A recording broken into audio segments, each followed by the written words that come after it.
Any member-elect who has not been sworn in may please come forward for the administration of oath.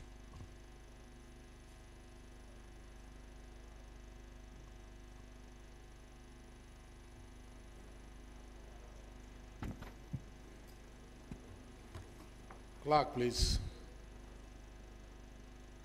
Please repeat after me. Oath of allegiance. I do solemnly swear that I will be faithful and bear true allegiance to the Federal Republic of Nigeria, and that I will preserve, protect, and defend the Constitution of the Federal Republic of Nigeria. So help me God. Oath of a member of House of Representatives.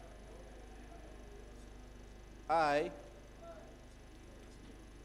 do solemnly swear that I will be faithful and bear true allegiance to the Federal Republic of Nigeria, that as a member of the House of Representatives, I will perform my functions honestly, to the best of my ability, faithfully, in accordance with the Constitution of the Federal Republic of Nigeria and the law and the rules of the House, and always in the interest of the sovereignty, integrity, solidarity, well-being, and prosperity of the Federal Republic of Nigeria, and that I will strive to preserve the fundamental objectives and directive principles of state policy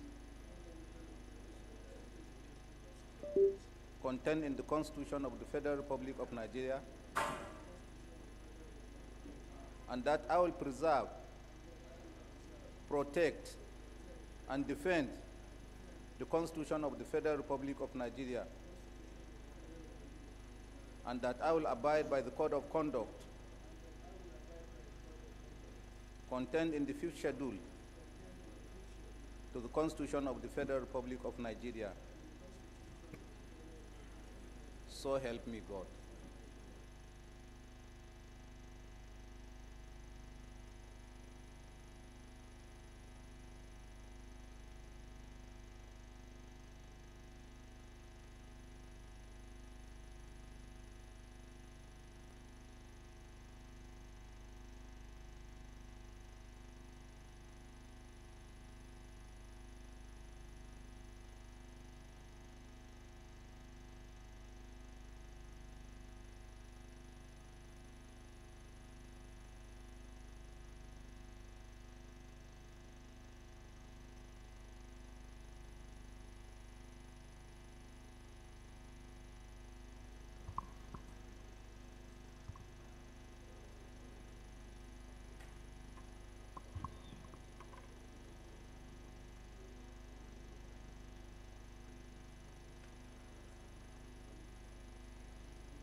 Honorable colleagues, fellow Nigerians, today is not a day of sugar-coated assurances, but with the stark reality of the challenges we face as a nation. The storm clouds of inflation gather. The cries of economic hardship echo, and whispers of doubt threaten to dim the flames of our collective spirit.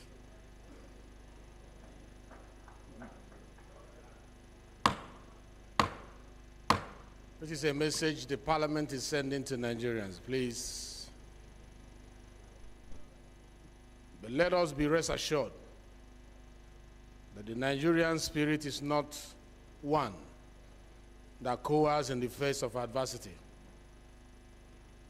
We're a nation forged in resilience. A people united these we confront may seem insurmountable, yet amidst this trial,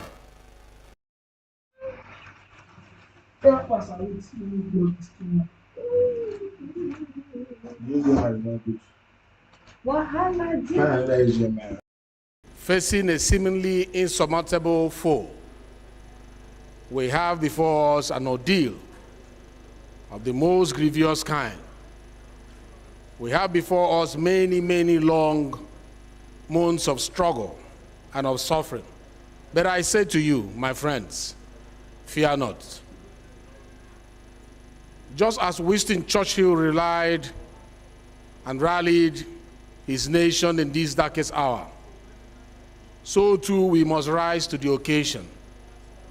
This is not a time for division. This is not a time for despair. This is not a time for pointing fingers.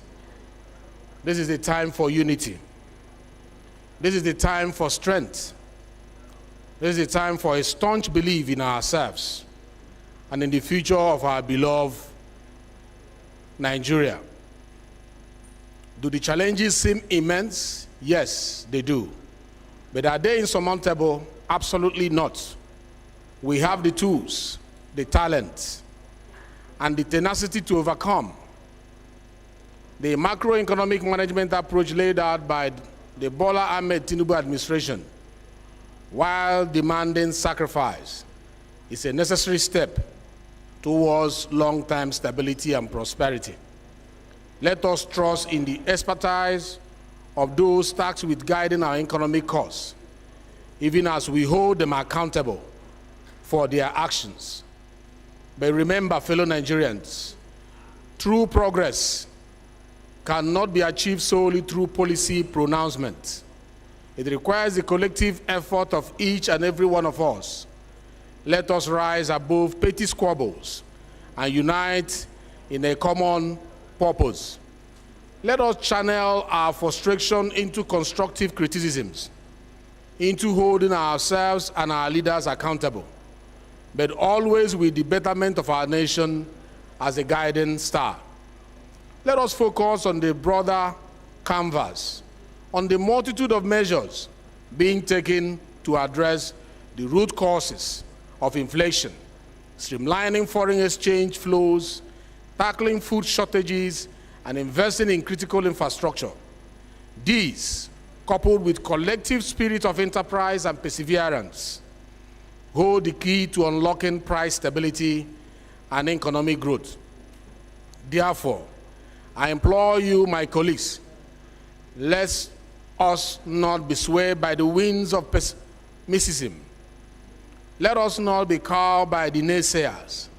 Let us remember the words of Chinua Achebe in 1967.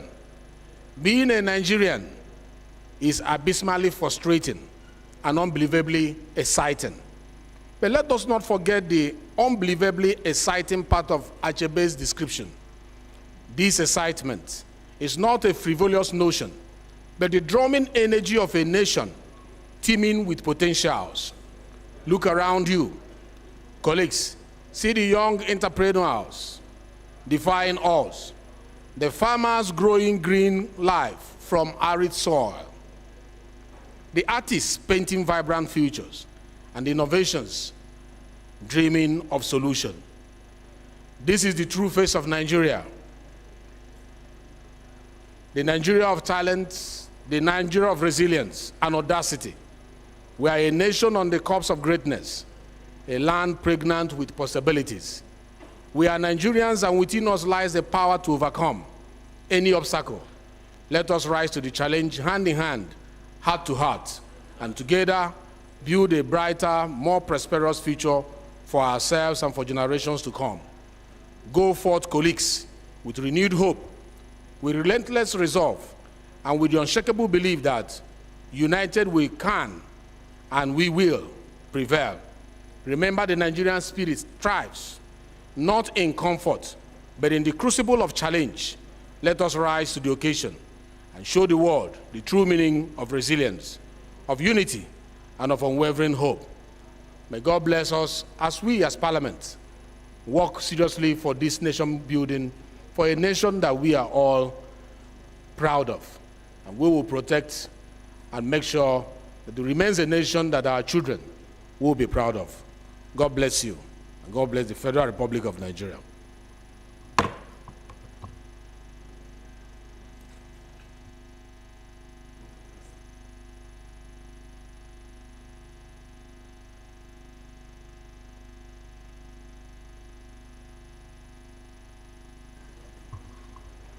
The Yanzao, the presiding officer of this house, is unavoidably absent today because of other needs that demands national attention. We are hoping that he will join us by tomorrow. He sends his regards to the house. Announcements.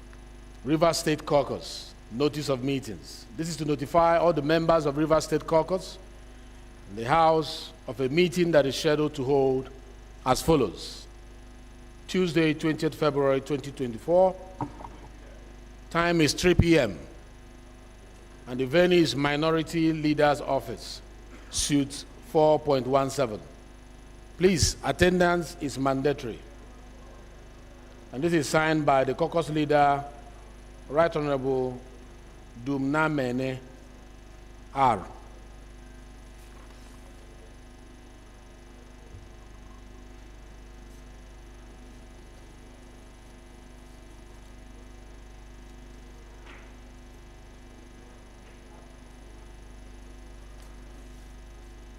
Any member who has a petition to present to the House may please rise to do so.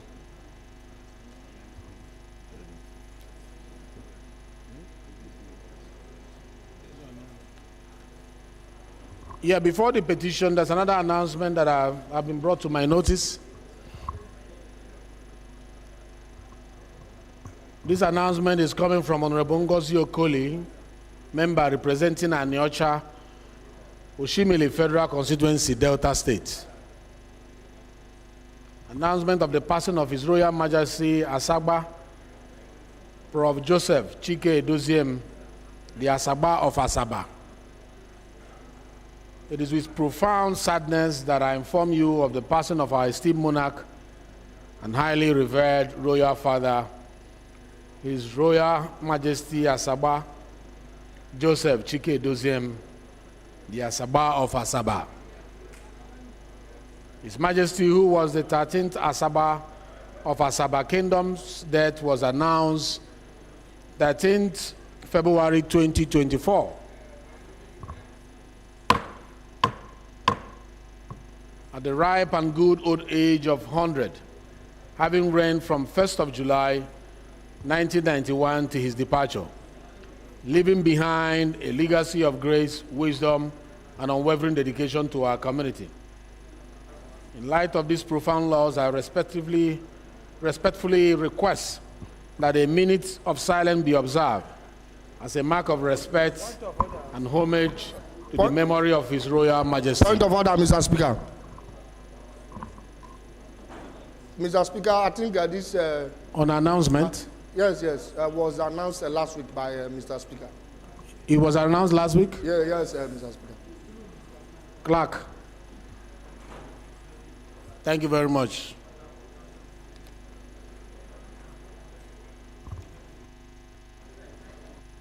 Thank you for bringing it to our notice, yeah?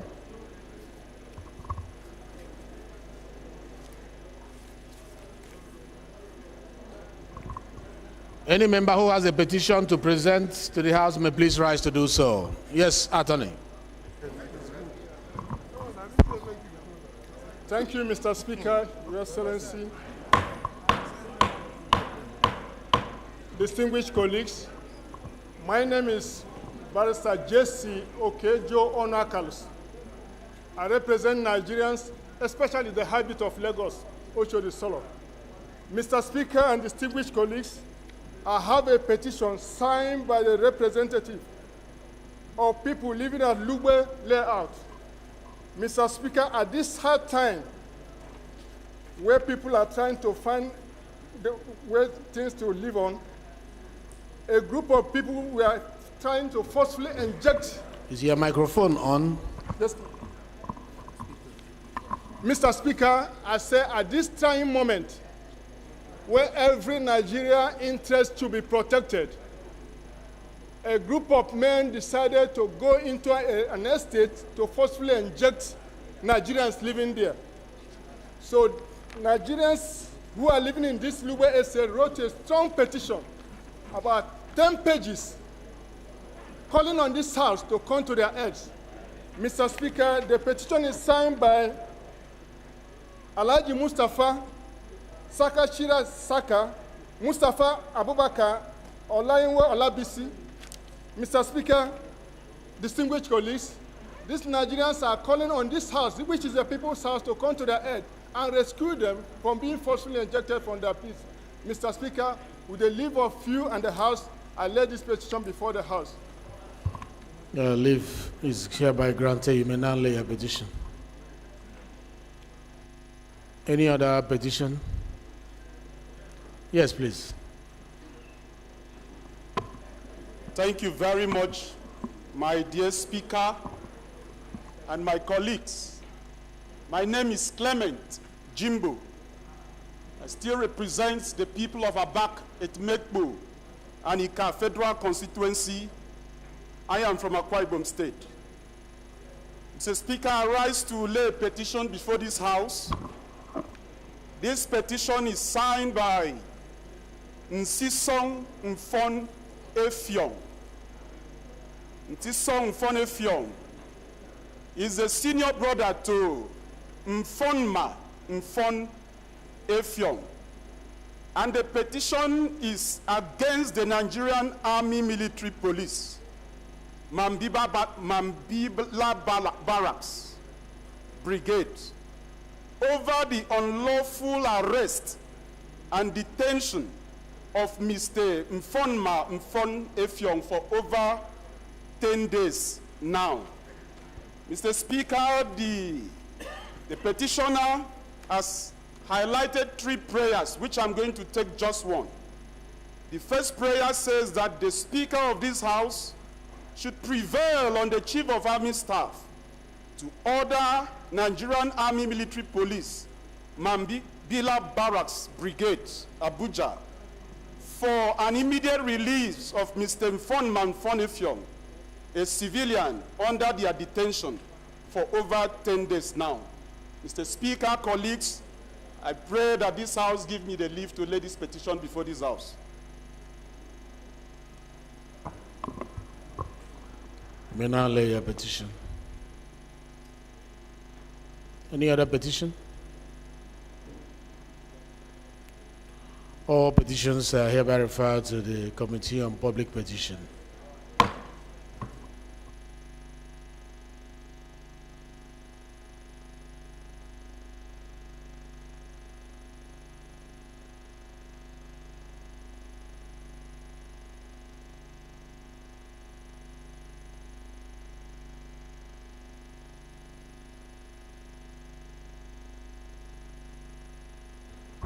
Any member who has a matter of urgent public importance to present to the House may please rise to do so. And I want to find out if Mr. Speaker. please, is Honorable Ginger here, please? Thank you, Your Excellency, Mr. Speaker. Very dear colleagues, my name is Ginger Obinna Onwusibe. I represent the people of Isialangwa North, Isialangwa South Federal Constituency. Mr. Speaker, I am an Ongba man from Abia State. Mr. Speaker, I rise this morning. I come under Order 8, Rule 5, to move this matter of urgent public importance on the urgent need to investigate the unprovoked fatal shooting and killing of Mr. Nkemjika Nwogu on the 15th day of February 2024 by the personnel of the Nigerian Army at Umumpei, Mbaose, Isialangwa North Local Government of Abia State. Mr. Speaker, the House notes that contrary to the clear provisions of the Nigerian laws, including Chapter 4 of the 1999 Constitution, the Criminal and Penal Codes Act of 2004, and the Civil and Criminal Procedure Rules. Are you going ahead without it being seconded?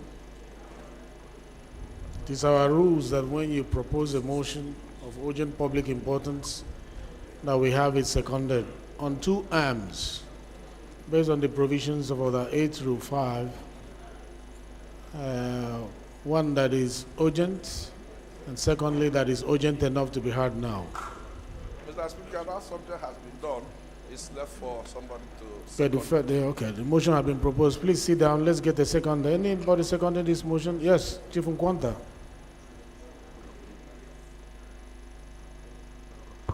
Thank you, Mr. Speaker. My name is Honorable Chris Nkwanta, and I represent the good people of Okwa East and West Federal Constituency in Abia State. Mr. Speaker, I rise this morning to support the motion that the House please allow this motion of urgent public importance to be read, and that Chief Nkwanta, you are moving that you are seconding the motion that is urgent enough. Yes, Mr. Speaker. Thank you. Those in support of the motion say aye. Those against say nay. The ayes have it. Who is seconding the second arm of the motion that is urgent enough to be heard now? Ajilo.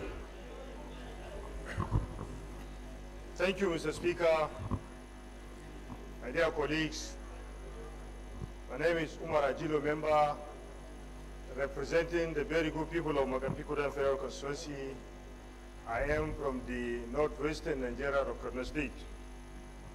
I rise to second the second leg of the motion, ably moved by my dear brother and colleague, Honorable Ginger, I so second.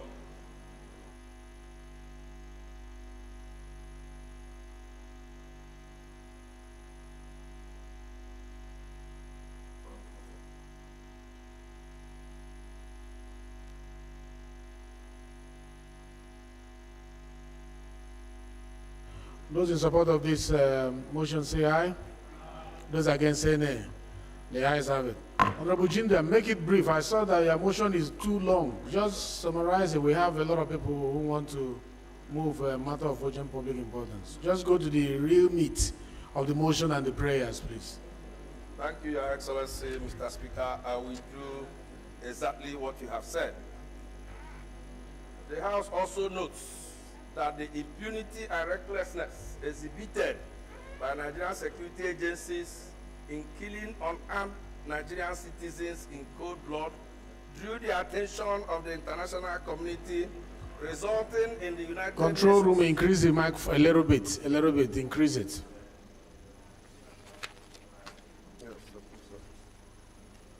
The House further knows that despite of extrajudicial killing by Nigerian military in Abia State in particular was also alarming, that the Abia State government on the 23rd day of October 2020 inaugurated a 17-man judicial panel of inquiry to investigate the incessant cases of extrajudicial killing and brutality.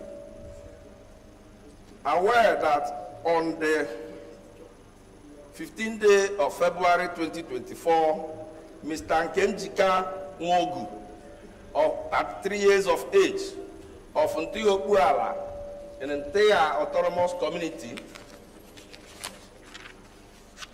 Isialangwa local government of Abia State, who is married with 3 children, was shot, killed in the cold hands of, in cold blood by personnel of Nigerian Army, manning a checkpoint at Umumpei, Mbaose,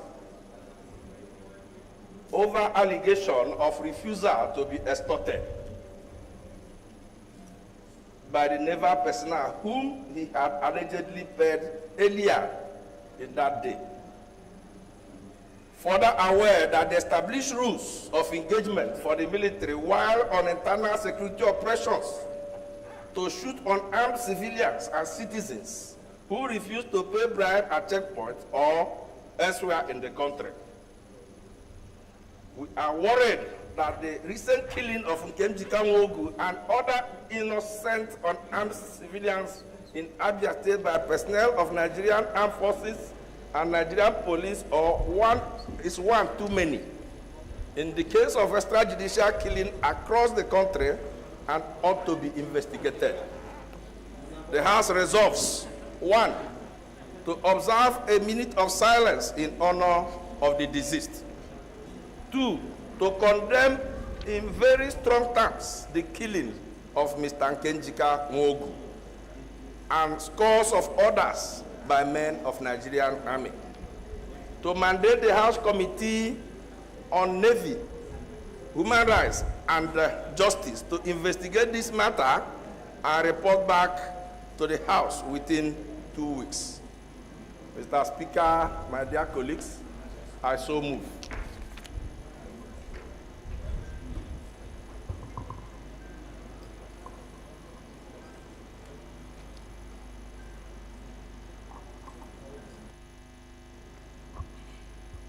I think this is a straightforward motion.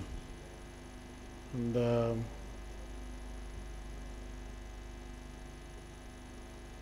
those in support of this motion say aye. Those against say nay. The ayes have it. This motion is referred to Committee on Navy, Human Rights and Justice.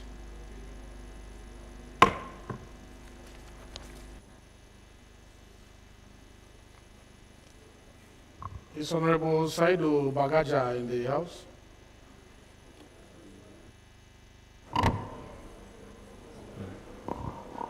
Yeah. Thank you, Mr. Speaker. We will combine the 1 minute silence after all the motions have gone through because I saw that was habit. Okay, sir. Thank you, Mr. Speaker. My respects, Honorable colleague, I am Honorable Bagaja Mohammed, member presenting good people of Isa and Samin Prayer Constituency. I'm from Sokoto State. Motion brought under the matter of urgent public importance, fashioned order 8 rule 5, House Standing Order 11 edition 23 as amended. Urgent need to address the massive killing and the displacement of innocent Nigerian in Isa and Sambini Plenary constituency in Sokoto State by the bandits.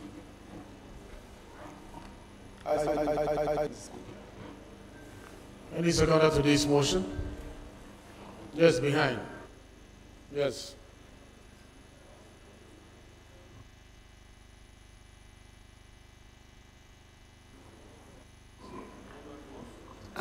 Thank you, Mr. Speaker. Honorable Maki, approach the chair. My honorable colleagues, I remain Bado Ahmed Yusuf. I represent Shannon Ogwe Federal Constituency, Mr. Speaker. I am from Kano State. I stand to second the motion heavily raised by my honorable colleagues. Mr. Speaker, I so second. Thank you. Those in support of this motion say aye. Those against say nay. The ayes have it. The second leg of the motion is that it's urgent enough to be heard now. Architect, please. Honorable Speaker, honorable colleagues, my name is Architect Dr. Austin Asmachado. I represent the good people Honorable of Maki, approach the chair. I represent the good people of Goy West Federal Constituency for Benue State. I stand to second that the motion of insecurity as so listed is urgent enough to be heard. I hereby second.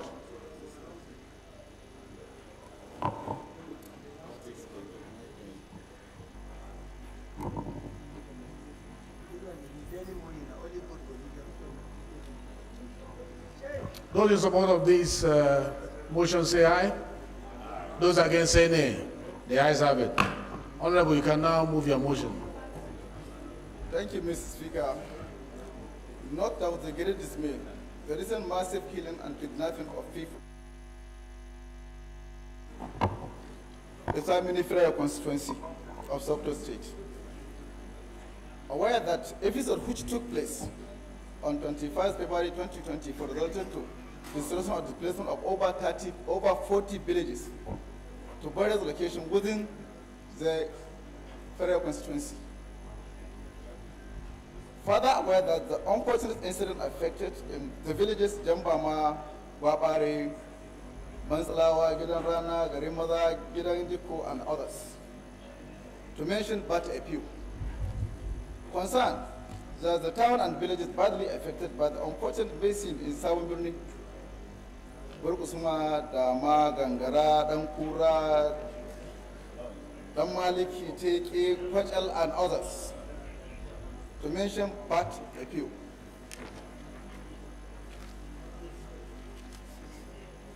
Disturbed that the affected places are rendered empty while schools, business, and farming are completely shut down, as most of the surviving people are displaced to neighboring towns and villages looking for food, shelter, means of livelihood. Resolve to the House, direct the relevant authorities to deploy more combined security personnel, army, air force, and police to restore normalcy and destabilizing the area. Number 2, direct the Federal Ministry of Material Affairs and the National Emergency Agency NEMA to provide food and non-food items to save the thousands of victims from dying and of hunger and severe hardship. Number 3, direct the National Commission of Refugees to facilitate the relocation of victims to their villages and towns. Thank you, Mr. Speaker. Again, this is also straight to the point. Those in support of this say aye. Those against say nay. The ayes have it. This motion is referred to Committee on Humanitarian Affairs, NEMA, Army, Air Force, and Police.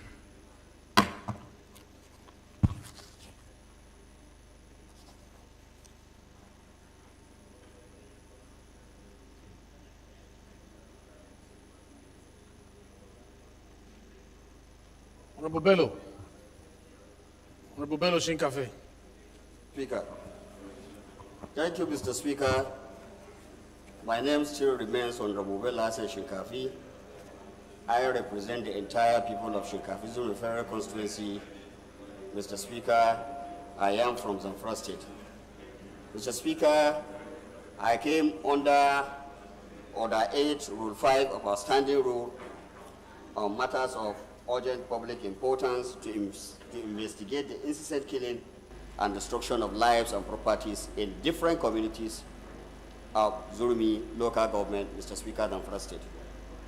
Mr. Speaker, with your kind permission, I crave the indulgence of this very House to allow me present this of my motion. Thank you, Mr. Speaker. Yeah, any seconder to that motion that is urgent enough? Yes, sir. Yes, sir.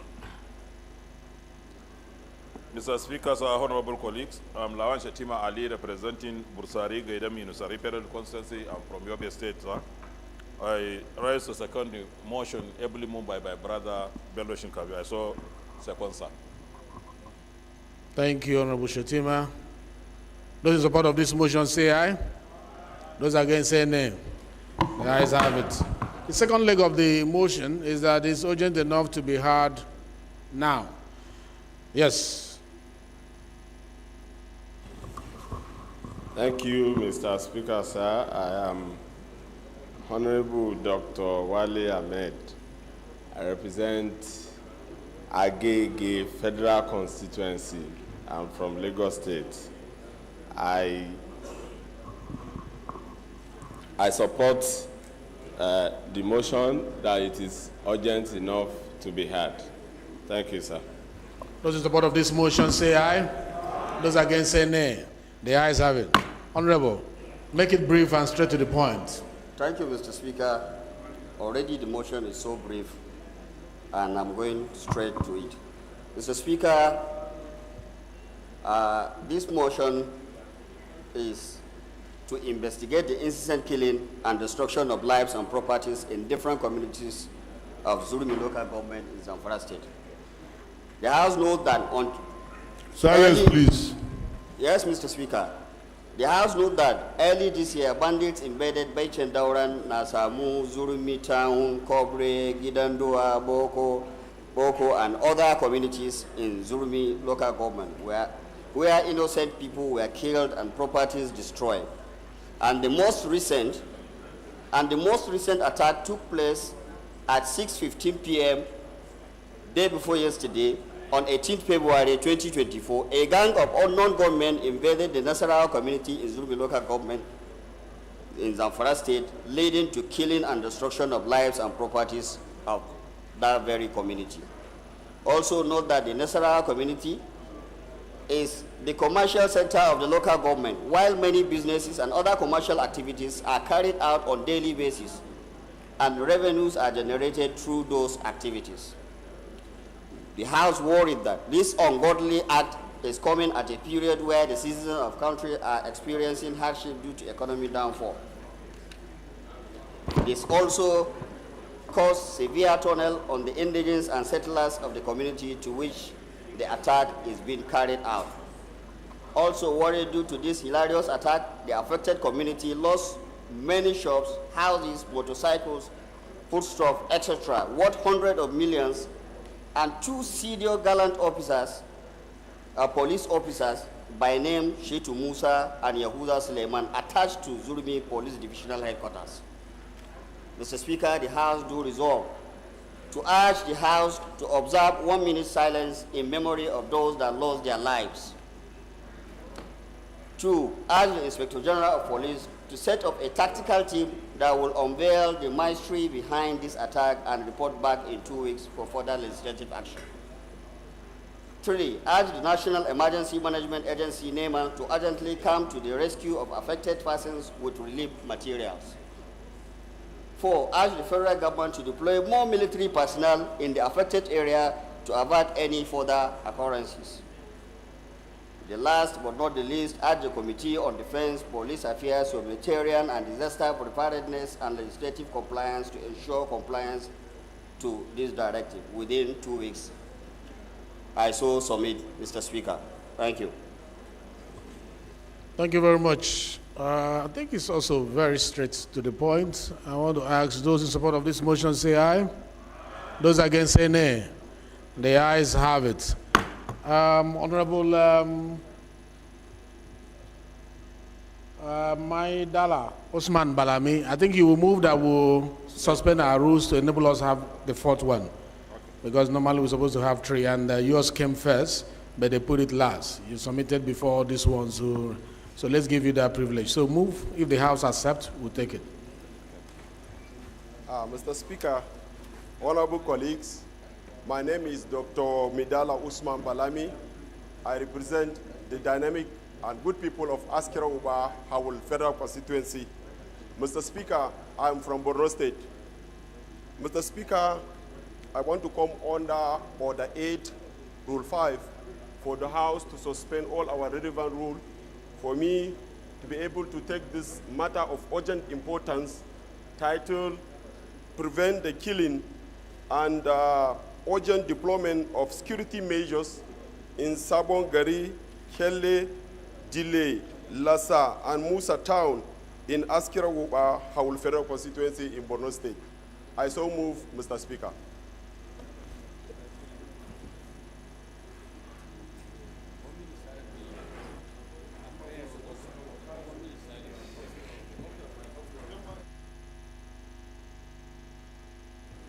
So the first motion is that this particular motion is coming as number 4 against our rule that says we can only take 3. So we'll waive our rule for us to hear it. Any seconder to this motion? Yes, the man who went to London.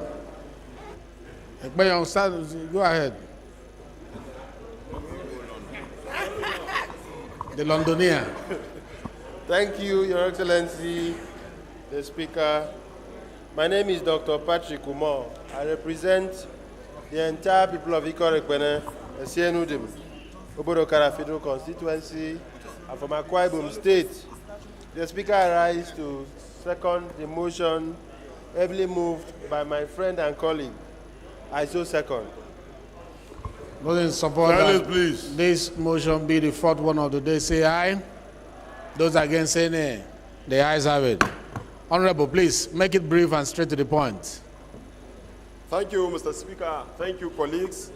The need to prevent killings and deploy urgent security measures in Sabon Gari, Kelle, Dile, Lassa, and Musa Town in Askira Uba Hawul Federal Constituency. The House notes that the intermittent attack, maiming, killing, and wanton destruction of lives and properties Honorable colleagues, please. State,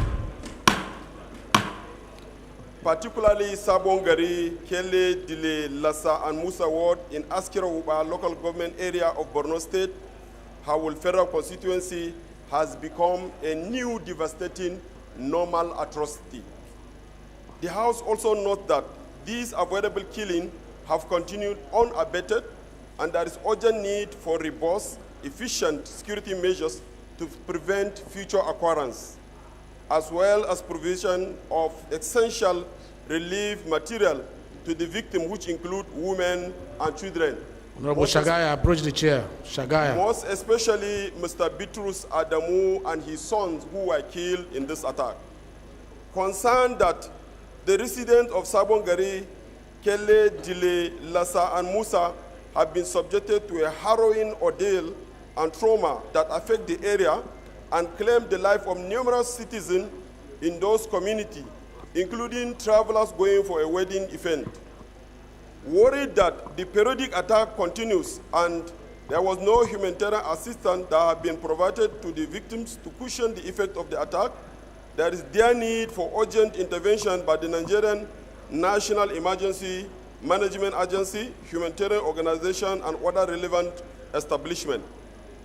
Aware that this incessant attack continues to pose threat to life and property, Nigerian territorial integrity, and overall development of the Nigerian state, there is need to wake up and contain the security challenge in Askira Uba Hawul Federal Constituency and our country in general cannot be overemphasized.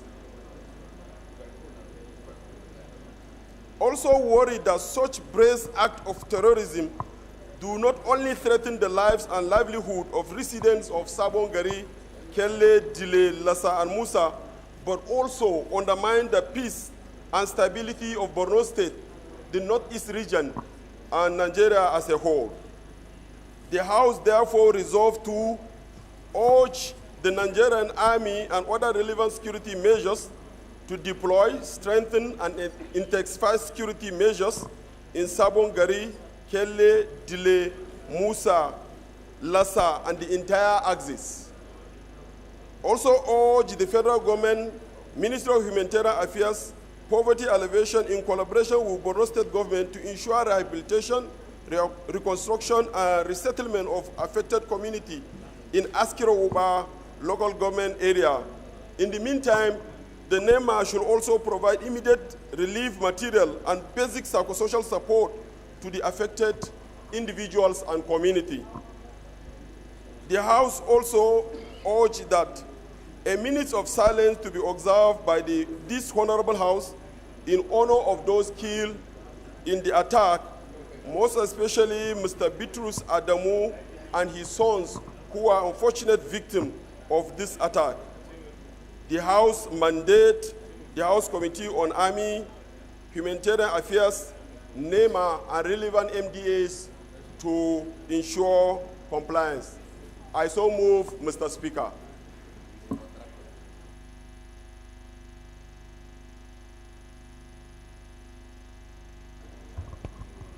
I think this is also straightforward. Those in support of this motion say aye. Those against say nay. The ayes have it.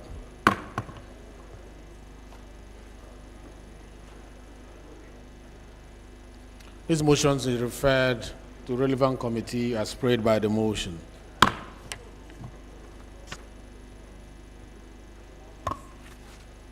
Having waived our rules, we will oblige the leader from the minority to move the last Matter of urgent public importance.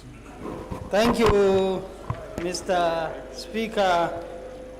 My honorable colleague, I remain Dr. Ali Issa JC, representing Balanga Billi Federal Constituency. I am from Gombe State.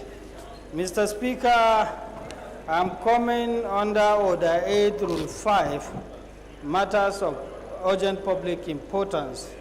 I hereby move, let the Speaker permit me to move the motions to urgent need to call on federal government and stakeholders to cause deliberate actions toward addressing the destructions of vital vaccines and medical supplies worth billions of naira ago by fire outbreak in Gombe yesterday. Mr. Speaker, I so move. Please, Seconder. Please, Honorable Kuma. Thank you, Mr. Speaker. My respected colleague, Usman Bello Kumo, member representing our federal constituency and from Gombe State, arise to humbly second this motion ably moved by my brother, Ali. I so second. Thank you very much. Those in support of this motion say aye. Those against say nay. The ayes have it. Leader, move your motion.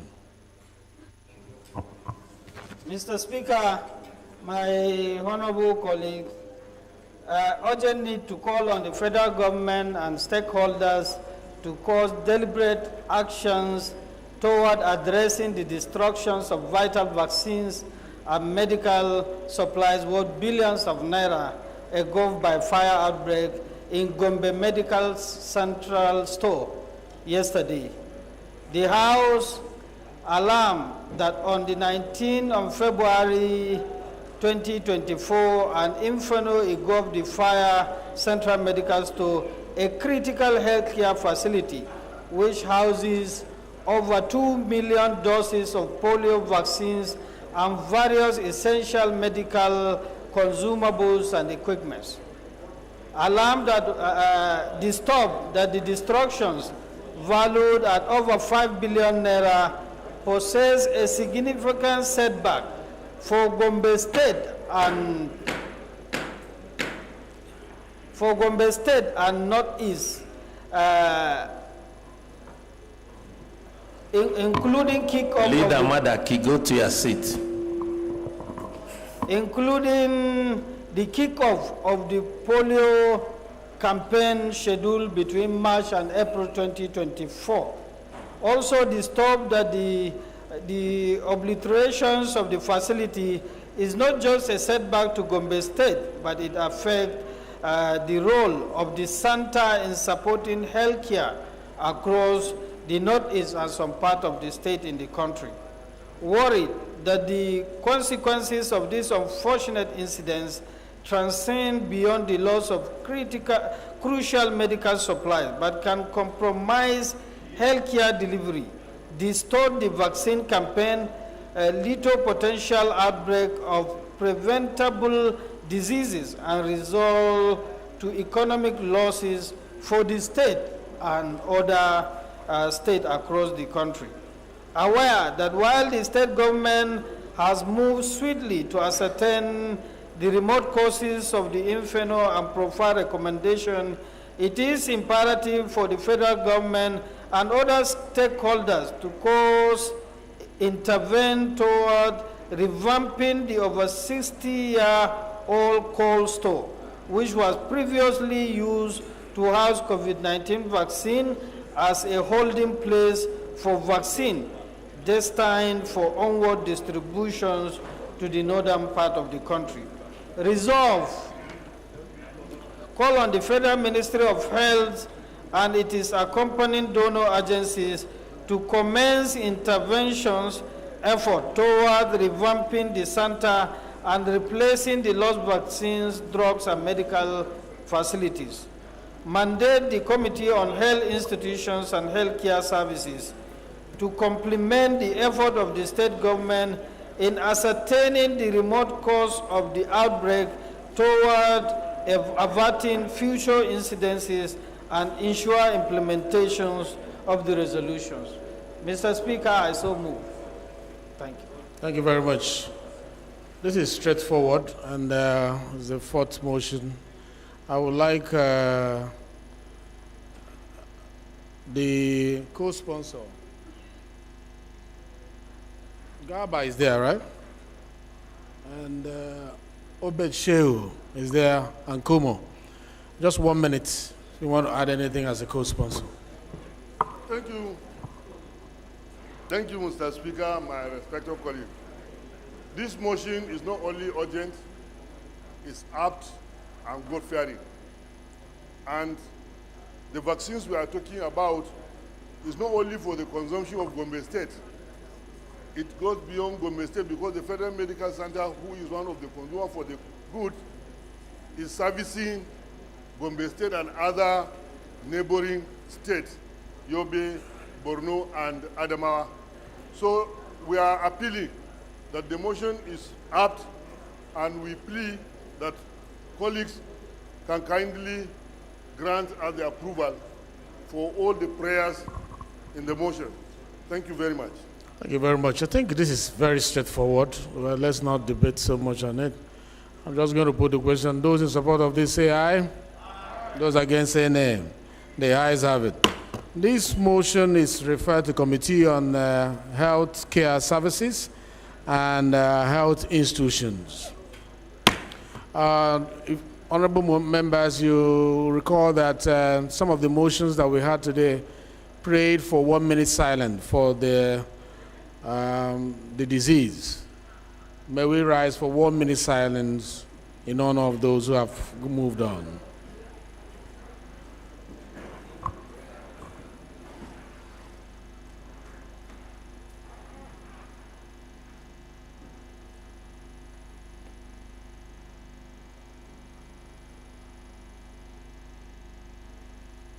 May the gentle souls of the departed rest in perfect peace.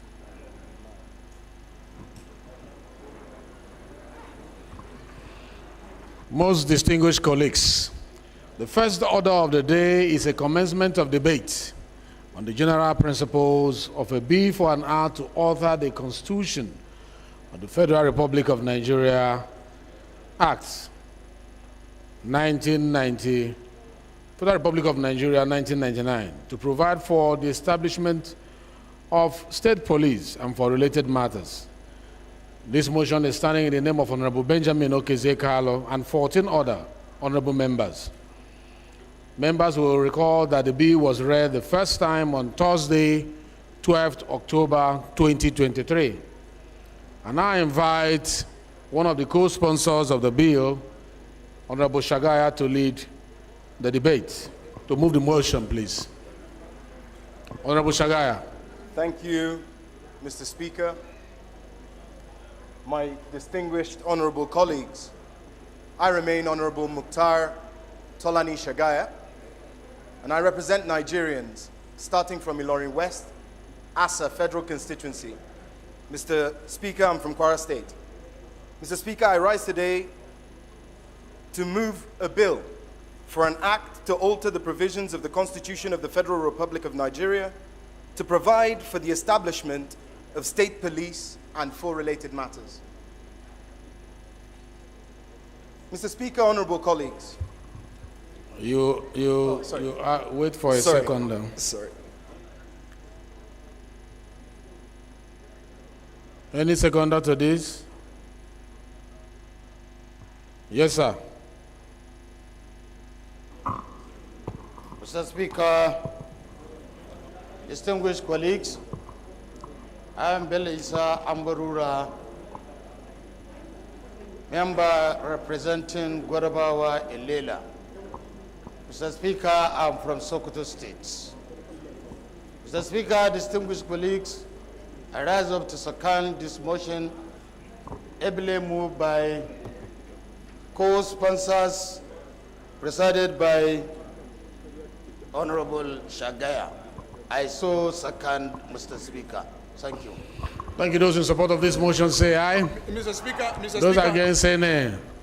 The ayes have it. Please, Honorable Shagaya, you can go ahead. Honorable Thank you, Shagaya, Mr. go Speaker, ahead. honorable colleagues. Today I rise in strong support of the establishment of state police forces across Nigeria.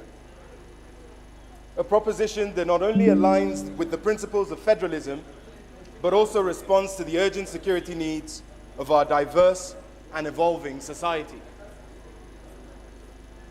Our discussions begin with the bedrock of our nation's governance, the 1999 Constitution of the Federal Republic of Nigeria as amended. Though the Constitution currently vests the responsibility of policing in the federal government, it is imperative to revisit this framework to reflect the realities of our federated states. The essence of federalism is to empower states to handle their affairs, including security, which is paramount to the well-being of their citizens. Amending the Constitution to allow for state policing is not only a step towards true federalism, but also an acknowledgement of the diverse security challenges that vary from one state to another. Mr. Speaker, honorable colleagues, the Nigerian security landscape is marred by multifaceted challenges ranging from insurgency in the northeast, communal clashes in the Middle Belt, to piracy and pipeline vandalism in the South-South. The challenges underscore the limitations of a centralized policing system. State police forces familiar with their local terrains and socio-cultural dynamics are better positioned to devise and implement effective strategies tailored towards the specific security challenges of their regions. Mr. Speaker, honorable colleagues, state policing will foster a closer relationship between the police and communities they serve. It enhances community policing strategies, leading to more effective crime and resolutions. As it is, honorable colleagues, across the country, we have the likes of Amotekun, we have Neighborhood Watch, we have Ebubeagu in the southeast. What we're trying to do and what this bill seeks to do is to streamline those activities in such a way that those organizations do not fall on the other side of the law. Mr. Speaker, honorable colleagues, this bill, which comprises 18 clauses, seeks to alter sections 34, 35, 39, 42, 84, 89, and 129 of the Constitution of the Federal Republic of Nigeria as altered.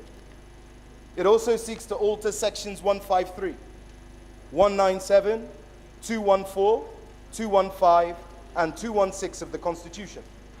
Furthermore, the bill seeks to alter Chapter 6, Part 3 of the second schedule, Part 2 of the third schedule, and Part 3 of the third schedule of the Constitution as well. Among others, some of the key innovations of this proposed alteration include: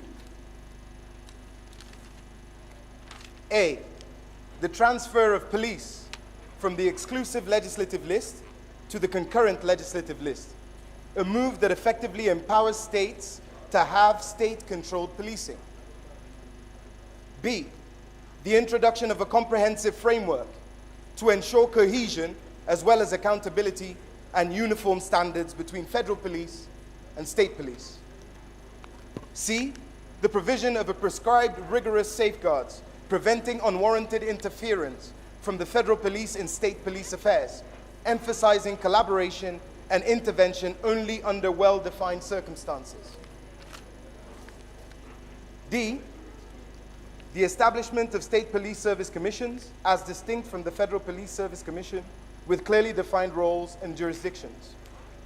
E, a recalibration of the National Police Council to include the chairmen of state police service commissions, emphasizing the collaborative and consultative nature of policing in our federal system.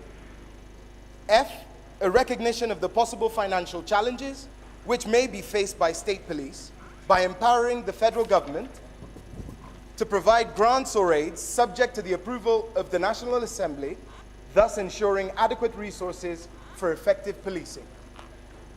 Mr. Speaker, honorable colleagues, in conclusion, as we deliberate on this historic bill, let us transcend party lines and ideologies and focus unwaveringly on the collective good of our beloved nation.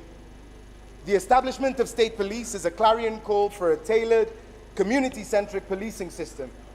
It is also an acknowledgement that our states are uniquely positioned to address the security challenges within the borders. The alterations proposed in this bill are not just alterations to the Constitution of the Federal Republic of Nigeria. They are also the building blocks for the more secure, accountable, and resilient Nigeria. Mr. Speaker, honorable colleagues, I urge you to support this bill, be read the second time. Thank you for listening, and thank you for your support.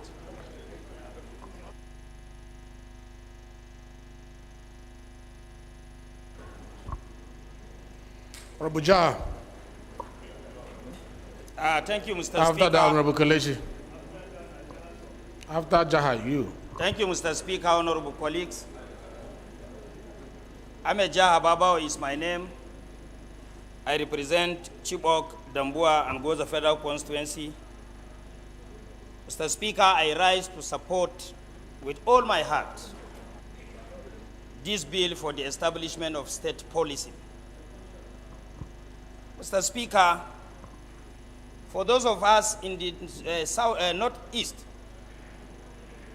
we don't need a soothsayer to tell us that it's timely and appropriate for us to have a state policy. Mr. Speaker, when the issue of Boko Haram became something out of the control of all agents of coercion, the state government must embark on establishment of what we call civilian JTF to augment the effort of our Nigerian military and other agents of coercion in the operations in the Northeast. So today, whether we like it or not, members from Northeast can attest to the fact that involvement of locals, involvement of young people, energetic people, to collaborate with our agents of coercion on ground, reduce Boko Haram to certain level, to the extent that before the constitution of such, more than 22 local governments out of 27 local governments in Borno were completely under the occupation of Boko Haram. Today, we have only 1 or 2 local governments that are still under the occupation of Boko Haram.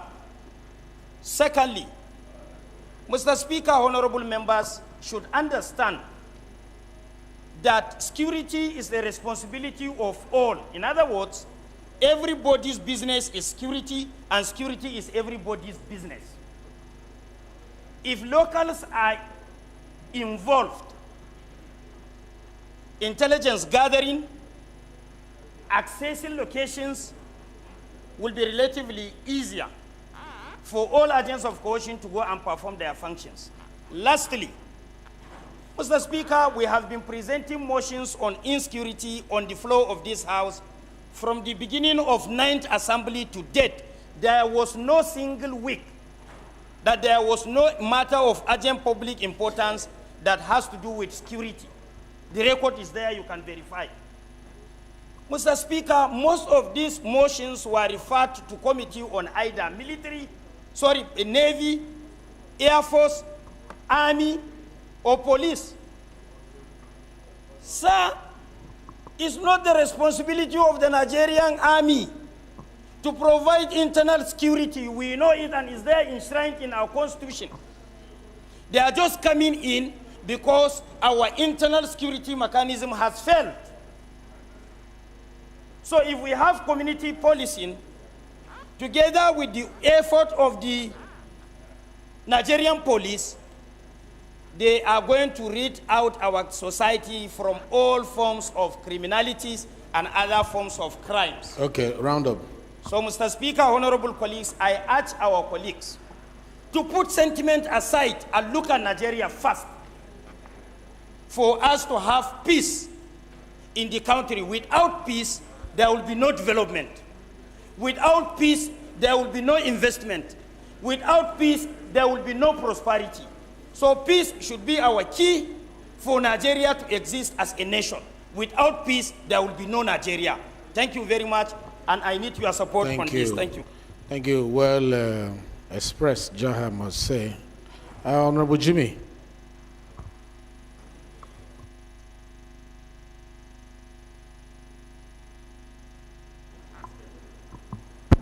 Thank you very much, Right Honorable Speaker, honorable colleagues.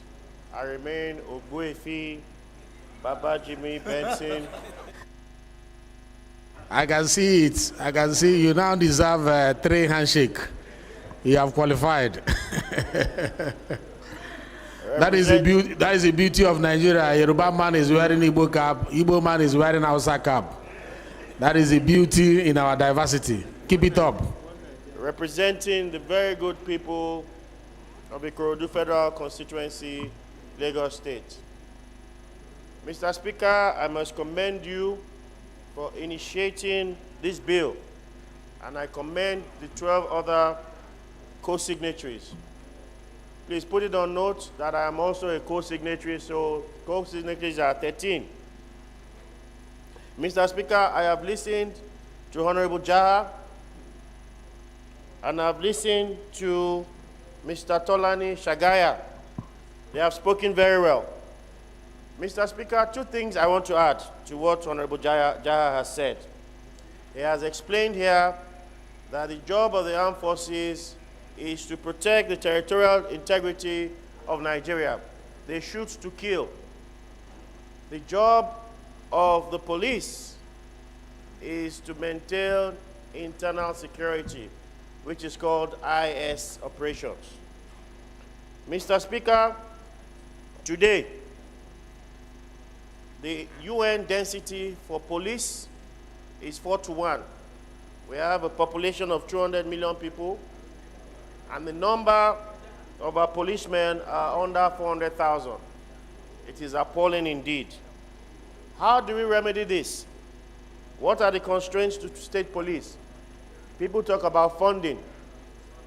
Mr. Speaker, I want to suggest that the police should be licensed like universities are licensed. For instance, if you want to set up a university in a state, if a state wants to set up a university, they will go to the NUC. NUC will license them. So we should find a way of licensing police. Any state that meets the condition precedents that is formed by maybe the Police Service Commission can apply. Can apply. If the 36 states believe they have the funding, they have the capacity, they have the need for a state police, they apply to the Police Service Commission. If they meet the condition precedents to draw down or to license, they can be obliged. And they should be strictly monitored before their licenses are renewed. We don't want a state police that will be used to perpetrate political motives and not have sanctions. If a state police in a particular state goes off guard, the police commission must be able to revoke the license or not renew it for work not done well. Second of all, and my final contribution, sir, is recruitment. Please round up. Is recruitment. Mr. Speaker, every state in Nigeria complains about having an overbloated workforce. This is a way of balancing the workforce. If you have an overbloated workforce, if you apply for a state police license and you're granted, you can shift part of your workforce to be part of the state police. That way, there's no additional recurrent expenditure being put on the federal government. With all this, I submit my suggestion, and I pray that this bill is passed with the speed of light. Honorable Abiante.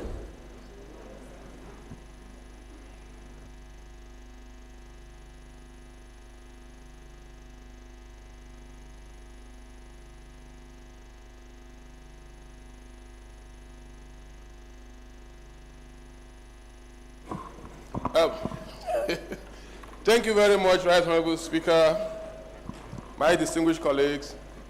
I am Awaji Nombeg Dagomie Abiante. I represent Andoni Opobo, Nkora Federal Constituency, Mr. Speaker. Mr. Speaker, I cannot be happier than I am today, because if you go through the foundation of this country, this bill is like a return to what we have always had, what made us Nigeria. This bill will contribute towards the understanding of that word, federation. It will cure that tragedy of the Unitary Decree of 1966. But we have to be careful.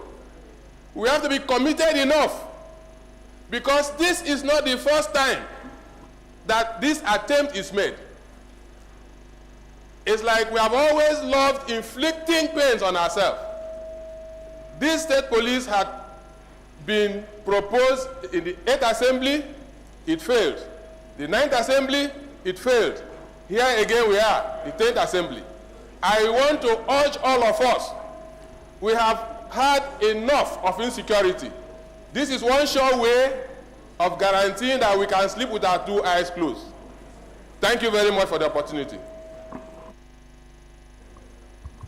Thank you very much. Let us have a leader speak. Maraki. Mr. Speaker, my highly respected colleagues, my name is Ali Usanu Madaki, and I represent the Ala Federal Constituency of Kano State. I believe, Mr. Speaker, this bill could not have come at a better time. Let me make a confession that in the 7th and 8th Assembly, I am one of those who champion the killing of this type of bill. Our reasoning then was that state governors will use the bill to intimidate and harass political opponents. But with the situation we are in now, we have gone far, far beyond that. We are now concerned with what is the primary purpose of government: protection of life and property. I believe that is the most important job for all of us that are elected into office. And as we speak today, Nigeria is on fire everywhere. There is lack of security, there is lack of prosperity, there is lack of this, lack of this. And the only way to remedy this situation, one of the ways is to create more employment opportunities.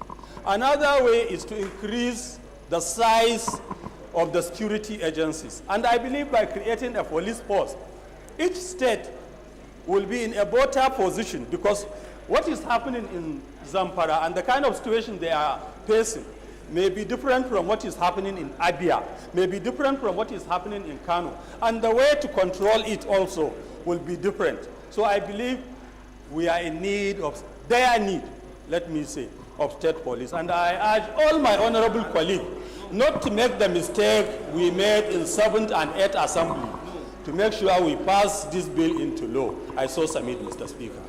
Thank you. I think you captured it very well. That we have gone beyond politics. That the needs that we have in our hand is beyond protecting our political interests.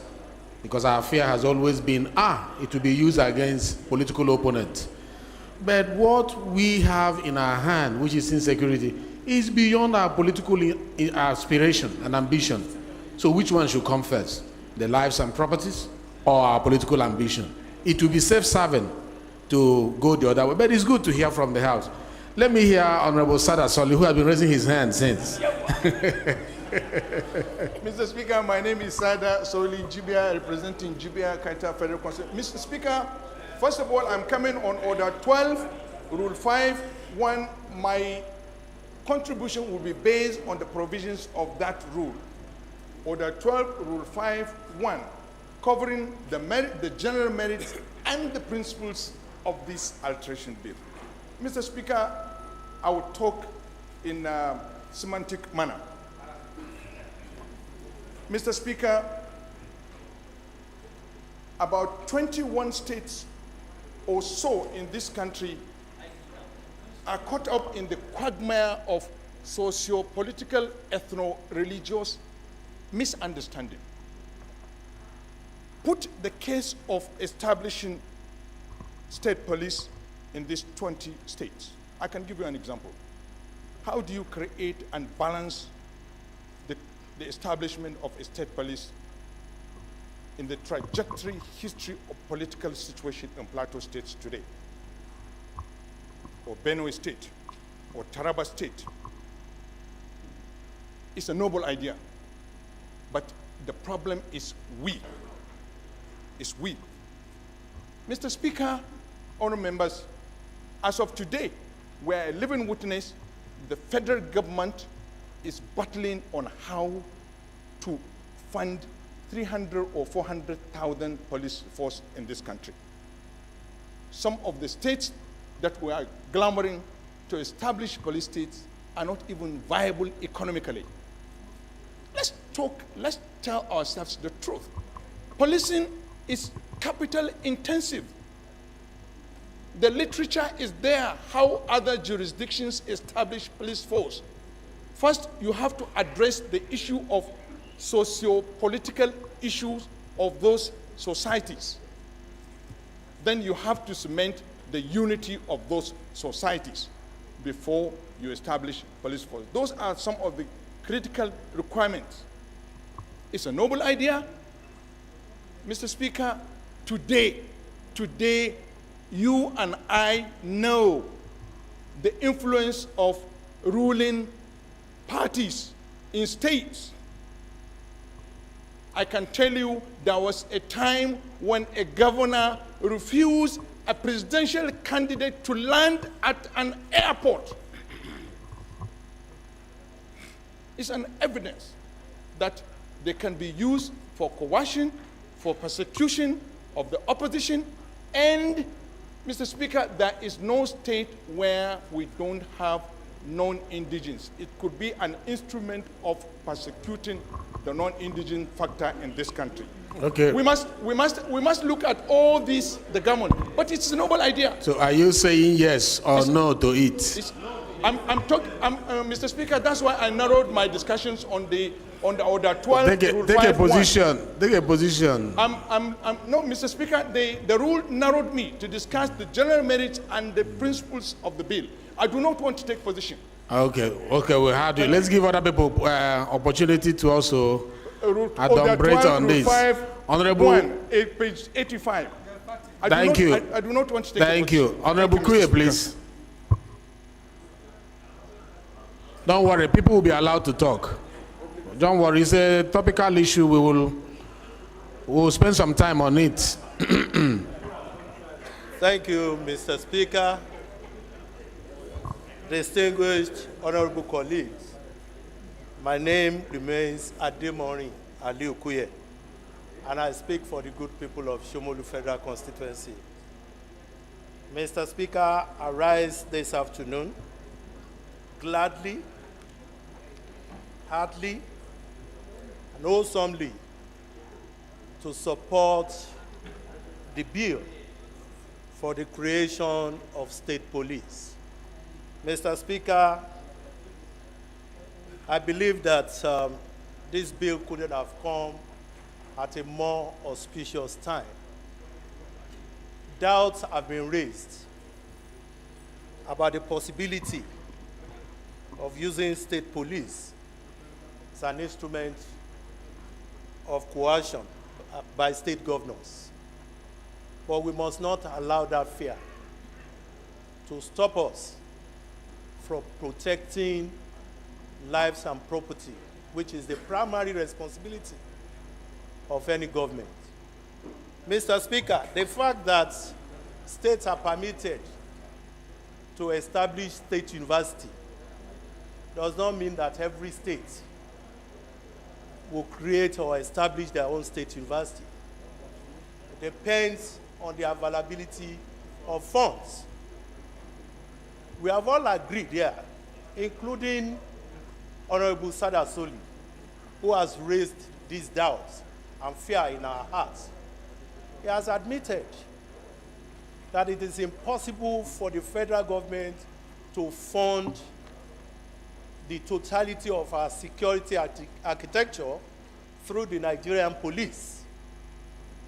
And that the personnel that we have, as rightly pointed out by the Chairman of Defense, Honorable Jimmy Benson, is that Nigeria is grossly inadequately policed, with 400,000 policemen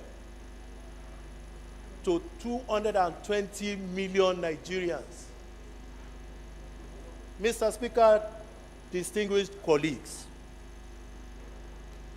we need the state police. And the reason is not far-fetched. Just in addition to what others have said, the Nigerian police probably trains a police officer in Gombe State. The man who did his primary school, secondary school, university in Gombe State, trained as a police officer in Gombe State, and then taken to a different culture, different security architecture in Ikorodu to go and police. Number one, he does not understand their language. He does not understand that they do oro in those places. He does not understand their tradition, and he does not know the terrain. How can he effectively police that place? That's why we need state policing. With due respect, don't we have that optimism that the state police would do likewise? Mr. Speaker, I rise to support, and I humbly support, and I beg our colleagues to support this bill. Mr. Speaker. States have universities. States have state high courts. Federal police is used to convict people, to prosecute people that are tried by state high court. The question is, why can't state police prosecute for state high court? These are the questions bordering in our mind, but we will not take position until we hear more. Only if you are sitting where I'm sitting and seeing the array of hands that are up that want to discuss this issue. Leader, before I allow you, let me allow a woman to say something.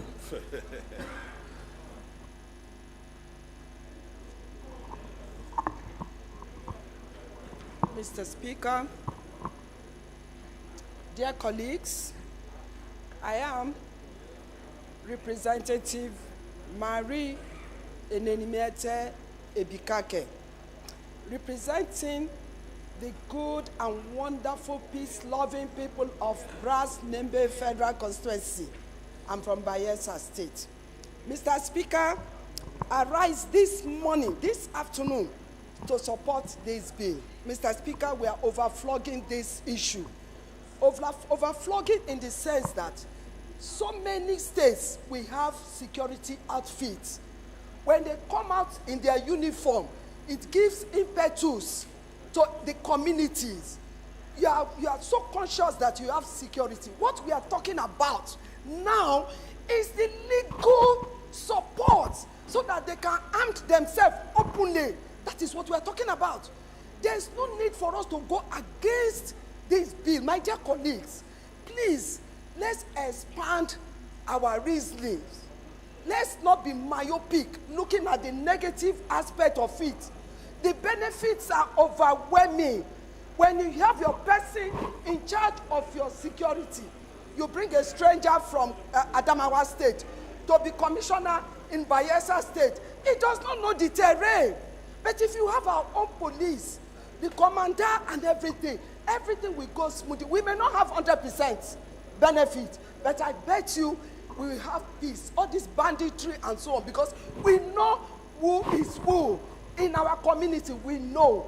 As soon as we are giving that legal backing to control that security, we'll be able to achieve. Mr. Speaker, please, let's not overflog this issue. Thank you. Thank you very much. Honorable Kumo, what the lady is saying, that we all have security organizations in all the states. How are they funding them? Amotekun is there, Ebubago is there, and there are a lot of them. Neighborhood Watch is there, Last Man Police for Traffic is there. These are agencies in various states that maintain security. How are they funding them? How are they working?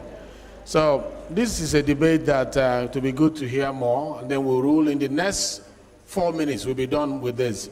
Honorable Kumo, please. Thank you, Mr. Speaker, and my respected colleagues. Swambelo Kumo is my name. I represent Akko Federal Constituency from Gombe State. I rise to support this bill, even though I have some fears. And expressing my fears is maybe in our attempt to package this bill, we'll be able to take in cognizance of some gray areas and leakages within which, by the time when we are done with the bill, it may give us the expected result. Mr. Speaker, I have listened to so many speakers. Let me start by the current situation in the country. The mood of the nation, with the incessant killings every day, and we have federal government, and the primary responsibility of every government is to secure and protect life and property. Mr. Speaker and honorable colleagues, I want to tell you for free that even the ongoing recruitment exercise in the Nigerian police today is not yet funded by the federal government. That's why, up to this moment we are talking about, funds were not released for the recruitment. We have, as everybody knows, about 400,000 police workforce in a country of about 200 million. Mr. Speaker, the issue is we must trace back our history. The long stay of military rule in Nigeria have put the Nigerian police to the background. The Nigerian police, who is supposed to be the organization that man the internal security of the land constitutionally, have been relegated to the background by the army.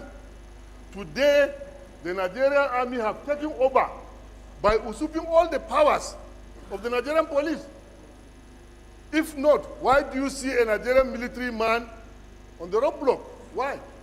Internal security is purely the constitutional mandate of the Nigerian police.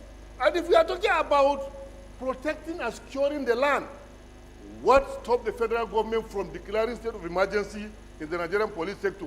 We have the manpower, we have the youth. Why can't we do massive recruitment to ensure that we secure and protect the nation first? We have youths that are certificates, an array of army of youth who have nothing to do. We can do that. And the recruitment can take place within the period of 2 months, if we are serious. And what is wrong in releasing the funds to the appropriate quarters to do the recruitment? But the bureaucracy of the country, by our laws, serve as a bottleneck. Even where government want to do that, the bureaucracy is making it very difficult. Coming to the issue of the state police, it's a very, very good concept. It's apt. It's very okay to have state police. But Mr. Speaker, why I support the bill, why I'm going to continue supporting the bill, I want us to put at the back of our mind that Nigeria is a cosmopolitan country. And it's good we have good concepts. I appreciate you as the sponsor of this bill, but I want you to understand that, like my brother here said, the civilian executive in Borno, substantial number of members of civilian executive in Borno are Kanuris. So also when you go to Edo State today, if you have a state police in Edo, with the present governor of Edo, can the members of other political parties have justice in Edo? The answer is no. So while I'm supporting this bill, I want us to look inward and do the right thing to ensure that taking cognizance of our cosmopolitan nature, we bring in a bill that will give the country that nationalistic reason of having bills and laws. Thank you. The word is okay. The word. Yes, sir, my speaker. He's speaking. Wow, the amount of hands up here. After the speech of the former chairman of police committee, which was actually very sound, and that of Mayaki, I still refer to Honorable Madaki's speech that says we should go beyond politics and look at lives and properties. We should not be afraid of political position protection, but we should be more interested in protecting lives and properties. These hands are much, and if we listen to all of them, we may not be able to finish today. I'll give the next opportunity to the LP man, the chairman, monitoring and evaluation. Let us talk. We need to deliberate on this bill. Please off your microphone. After the labor man, then you come up. Thank you very much. Thank you very much. I'm humbled. Mr. Speaker, my name is Honorable Barrister Ben Tana Bene. I represent Okpe, Saple, Uwe Federal Constituency. I'm from Delta State. Mr. Speaker, for more than 20 years, I have canvassed this same motion that we should have a police structure different from what it is, today. I'm happy with the motion, but I have issues, with it. First, if a member says here that this same motion has come in the 7th Assembly, 8, 9, and whatever, and it has never seen the light of the day, it suggests to me that there's a problem, to it. Beautiful as it is, why is it not seeing the light of the day? And I tell you, perhaps we are letting the cat, before the horse. Nigerians do not know the structure of what it will take to have a police structure different from what it is, today. And what do I mean, by that? The mere use of the word state police is causing problems. The mere use of the word state police is causing problems. It's making Nigerians think, that once you establish a state police, it will be in the control of the governor and can be used for whatever the case may be. No. That is why I say, let us look at it critically and leave the word state police and go for the word decentralization of the Nigerian police force into different commands. And the commands are interrelated, together. For example, Mr. Speaker, the community police is independent, and we deal with misdemeanors, minor misdemeanors within the community. The local police, local government police, can handle the issues of threat, battery, as the case may be. But when it comes to robbery, kidnapping, and so on and so forth, the state police. Then, when it comes to human rights, issue of human rights, the federal police, which has offices in every local government, will be saddled with that responsibility. Why do I say so? Now, the fear of those who don't want state police are such that governors will use it against, people. But you see, when an individual makes a complaint that his right is being infringed upon by either the local government chairman or the state governor, then he makes a petition to the federal police having presence in that very local government. And that federal police takes over, the case, once. So by this, we'll be eliminating the fears of governors using the state police. So while I agree with this debate on this bill, I suggest that we should expunge the word state police into decentralization of the police force for Nigerians to understand and show the structure of operations to Nigerians and understand it before, we begin to, get into this issue. Mr. Speaker. Honorable Agocha. Please, 1 minute, 1 minute. Mr. Speaker, distinguished colleagues, my name is Honorable Obi Agocha. I'm representing the great people of Iguano, Umaha North, and Umaha South Federal Constituency of Abia State. Mr. Speaker, let me first of all appreciate you for raising this bill. And like you said, obviously, there are several factors threatening the security and corporate existence of Nigeria. We talk about kidnapping, we talk about banditry, we also talk about assassination, and there are no state that is spared of these issues, and currently we now have hunger and high cost of food prices. Mr. Speaker, Nigerians are suffering, Nigerians are hungry, and they are not happy. In the issue of state police, Mr. Speaker, a lot of arguments have been made prior to me. Mr. Speaker, I want to come from a particular perspective. Many states, Mr. Speaker, do not even qualify to be states as it's today economically. Many states may need to be merged, let alone to be saddled with the issue of state police. Many states are insolvent, unable to pay their salaries and other obligations.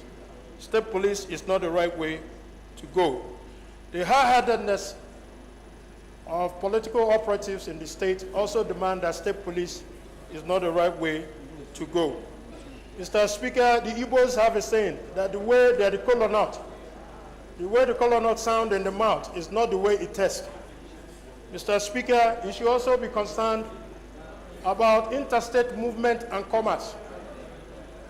If we have state police, many states may decide on their own, based on the issues and challenges that they are facing, to deny others access to their state. Tomorrow, Ibubagu can say, no Northerner can come to the southeast.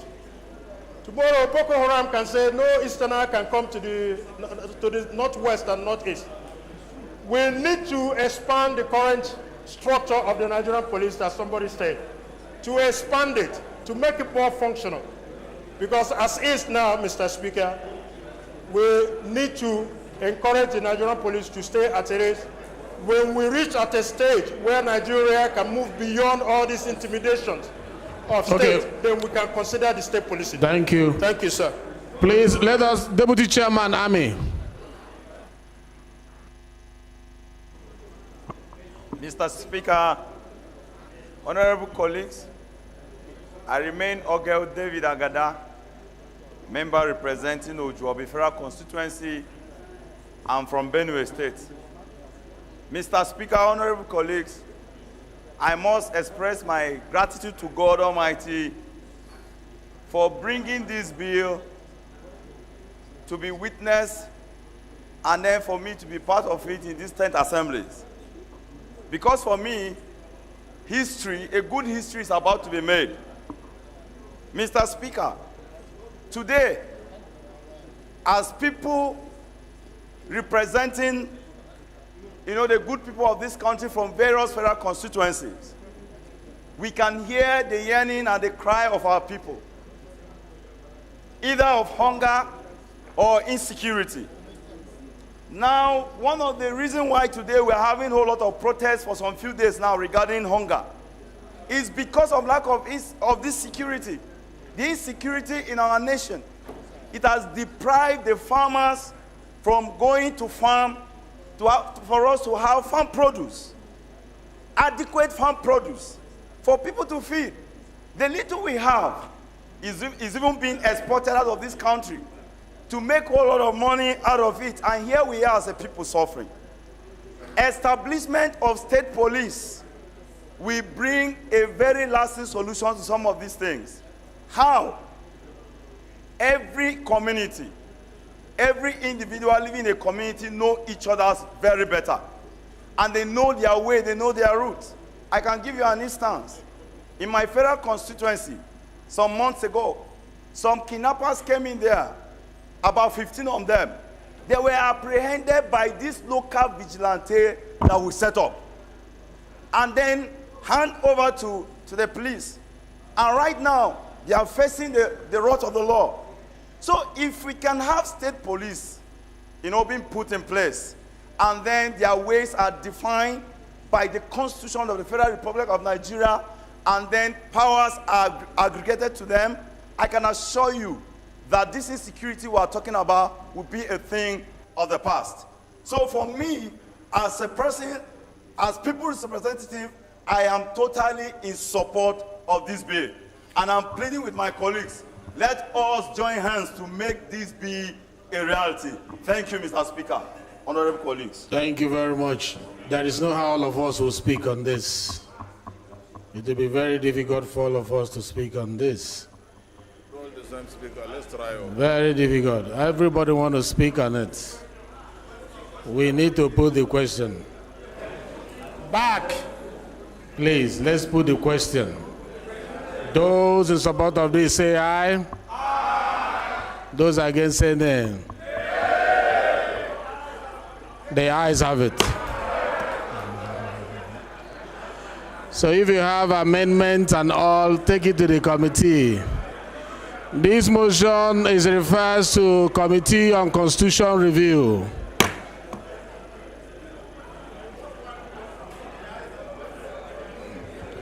Please, clerk, you are invited to read the long title of the bill. Clerk, please read the long title of the bill. Right Honorable Speaker, honorable members. A bill for an act to alter the Constitution of the Federal Republic of Nigeria, 1999, provide for establishment of state police and for related matters. Second reading. The second order of the day is commencement of debate on the general principles on a bill for an act to establish National Polytechnic Commission to supervise, regulate, and coordinate polytechnics. Let the House be heard in silence, please. To regulate and coordinate polytechnics and for related matters, standing in the name of Honorable Igariwe Iduma Enwo.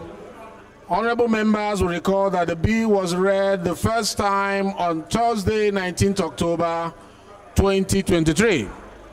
And I invite Honorable Enwo to move that the bill be read the second time. Honorable Enwo, please. Honorable colleagues, order, please. Thank you, Mr. Speaker. My respected colleagues, my name is Igariwe Iduma Enwo. I represent Afikpo and Eda Federal Constituency. Mr. Speaker, I'm from Ebonyi State. Mr. Speaker, I rise this morning to move that a bill for an act to establish National Polytechnic Commission to supervise, regulate, and coordinate polytechnics be read a second time. Mr. Speaker, my respected colleagues, I so move. Thank you very much. Any seconder to this? Former Deputy Chair, NDC. Thank you, Mr. Speaker. Respected colleague, my name is Thomas Ereitomi. I represent the people of Warri South, Warri North, and Warri Southwest. Mr. Speaker, distinguished colleagues, I'm from Delta State. Mr. Speaker, I rise this afternoon to second that HB 673 should be read the second time. Mr. Speaker, I so second.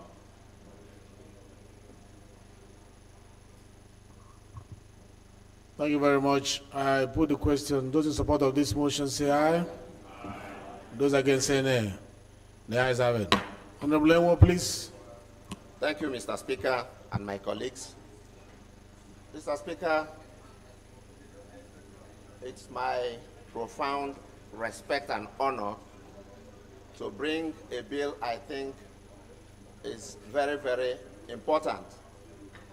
Mr. Speaker, I know a lot of people will be very surprised that in spite of the importance of science and technology, which is at the core of polytechnic education, we still do not have a dedicated commission to regulate science and technology education in this country.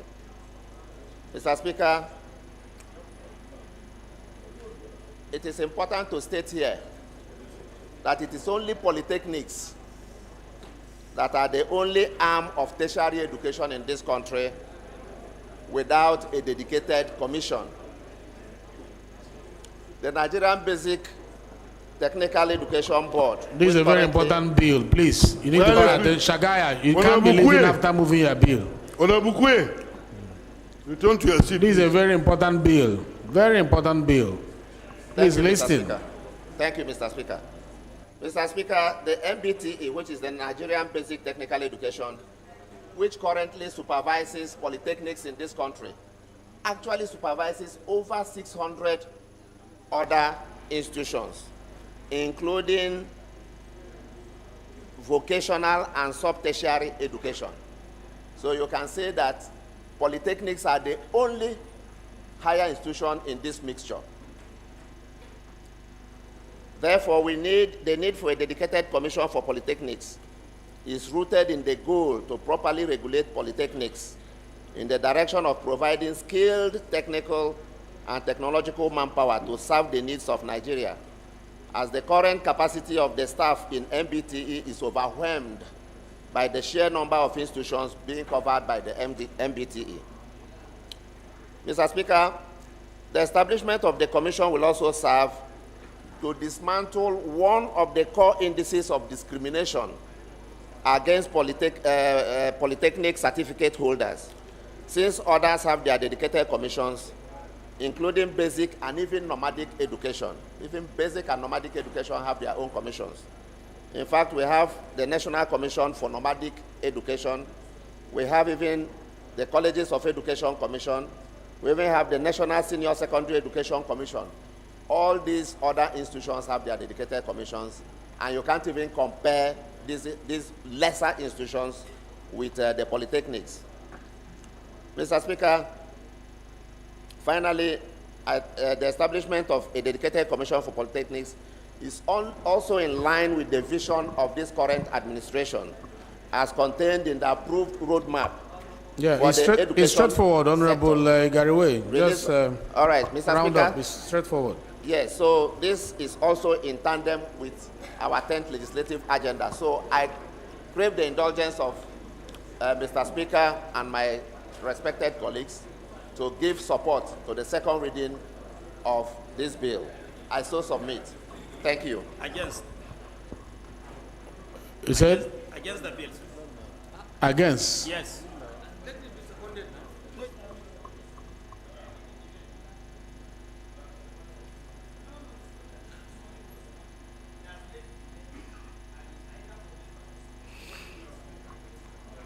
Yeah, so you want to speak against it? Okay, let's allow you. Thank you, Mr. Make it Speaker. brief, please. Yes, 2 honorable minutes. colleagues. Ameja Hababa is my name. I represent Chibok, Dambua, and Goza Federal Constituency. Mr. Speaker, honorable members, at the risk of sounding immodest, I would like to use this opportunity to correct some anomalies Please off the microphone that is not being used. Thank you. presented in the lead debate. The full meaning of an acronym, NBTE, is not Nigerian Basic Technical Education, but rather National Board for Technical Education. Secondly, Mr. Speaker, honorable members, if we are going to create commissions for all branches of education in this country, I don't think we are being fair to ourselves. So we should refer our mind to UNESCO requirement. We suggest that no country's budget should be less than 26%. Since when Nigeria was created in 1960 to date, we have never even reached half of such budgetary provision. And now, you are trying to expand the cost implication of education in the country. 2, sir, we are all aware that even the current agencies in Nigeria is not properly managed by government. If we keep on creating commissions, Polytechnics Commission, Vocational Training Commission, a Special Education Commission, Al-Majiri Commission, you will end up creating commission. Before you realize what is happening, substantial part of funds allocated for education has gone to managing commissions rather than training teachers or paying teachers appropriately. So, sir, I am totally against this bill for the creation of a commission for polytechnic, because National Board for Technical Education Commission is not complaining. The only thing, let them create centers in every state. Let them expand their scope of coverage instead of sitting in Abuja managing the affairs of polytechnics in the country. So this is my position. Thank you. And thank you very much. Communicator. Us. And after that, Ikenga. Thank you very much, Mr. Speaker and dear colleagues. My name is Kale Jai Adeboye Paul. I represent the people of Ajeromi Felonu Federal Constituency, the mini Nigeria. I'm from Lagos State, the state of aquatic splendor. I rise this afternoon to second the second reading of the motion to support, of the bill, not to the support second. the reading of the bill that has to do with the establishment of Polytechnic Commission. Let me first and foremost correct the impression being created by the last speaker, my dear colleague. The National Board for Technical Education does not oversee polytechnic education, does not have the mandate to oversee polytechnic education. Polytechnic education is beyond technical education. It is also about technological education. There is a large gap between technical education and technological education. One of the major challenges you have today is that the polytechnic, which is created to advance the deficits in our technology, is not really properly managed to ensure that they can fulfill their mandate. Today, people that are running our various repairs, whether you talk about people who are in engineering or who are in agriculture, who are in those areas that ought to meet the gap and ensure that we'll have better hands that can capably manage our technical education are not there. So I know very fervently that the colleges of education, they have a commission, and this harnesses the activities. The university has the university education. The major aspect of our development... University education or university commission? University commission. So the Polytechnic Commission, if created, will better manage the activities of polytechnic education. Honorable Ikenga, please. Thank you very much.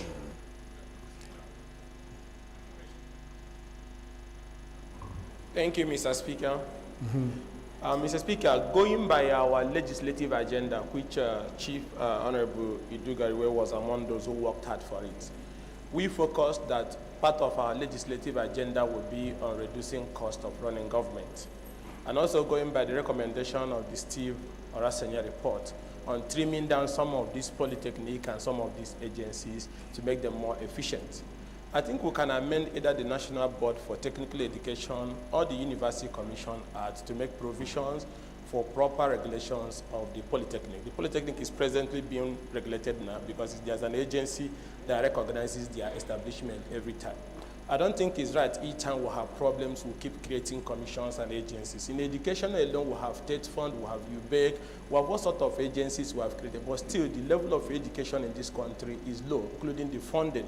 So I'm opposing on the ground that because we need to reduce the cost of running government, that we should find a way to amend the existing legislation to take care of issues of polytechnic, or else Amajiri people will now come for Amajiri commission, people that are in colleges of education, but will keep coming for their own commission so that they can be properly regulated. That is my own view, sir. Yes.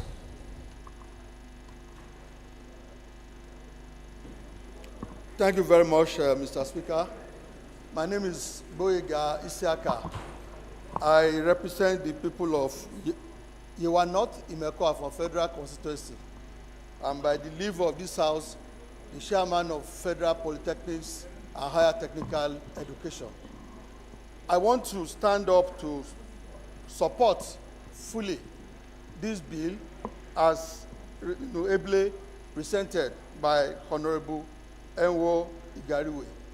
And I want to say that there is every reason for us. In the last couple of months, Mr. Speaker, I've had cause to interact with all the stakeholders in the polytechnic education in this country. And I must say that everyone that I've spoken to, from the lecturers to MBTE to the students, are all clamoring for this. And what is the reason for it?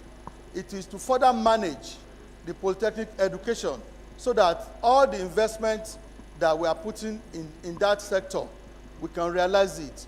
I've listened to the argument of cost of running business, running government. But it's also possible for us, and actually very logical for us, to say that even those funds that we are putting into this, polytechnic education, to ensure that we get the best out of it, we also need to set up the right structure. The right structure for polytechnic education is not MBTE. MBTE is a regulatory body, and as we speak, they are even looking at licensing, the carpenters and vocational, trainees that we have all over the country. Polytechnic education requires something much more than that in order for us to realize all the investment that we are putting into it. And that is what NUC has done to university education. That is what the same, has happened to College of Education.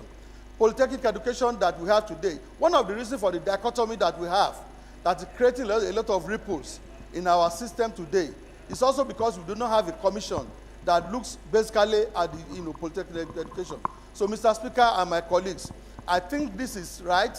This is very just. This will give us the opportunity to realize all the effort and all the investment that is being put into polytechnic education, and it will give us the kind of result that we want. So once again, I think we should all, as a House, to support this motion. Thank you very much. Thank you very much. The issue has been the issue of cost, whether or not it is cost effective for us to have this in view of the already existing Nigerian basic technical education, who currently handles 600 institutions across the nation, and their mandate includes vocational institutions, technical institutions, sub-tertiary education institution.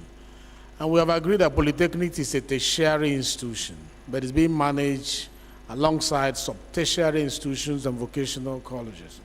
I will give the right of reply to the sponsor of the bill to let us know the cost implication of doing this, and how are they achieving commissions for basic and nomadic education, which has a commission, and polytechnics should not have a commission due to cost. What is the cost implication of doing this? We need to know this. And also let us know if you had access to the Federal Ministry of Education roadmap for 2024 to 2027. Is there anything there being proposed for this commission to be in place? Thank you, Mr. Speaker, and my respected colleagues. Mr. Speaker, To be very honest, I've enjoyed the very robust debate we have had over this subject matter.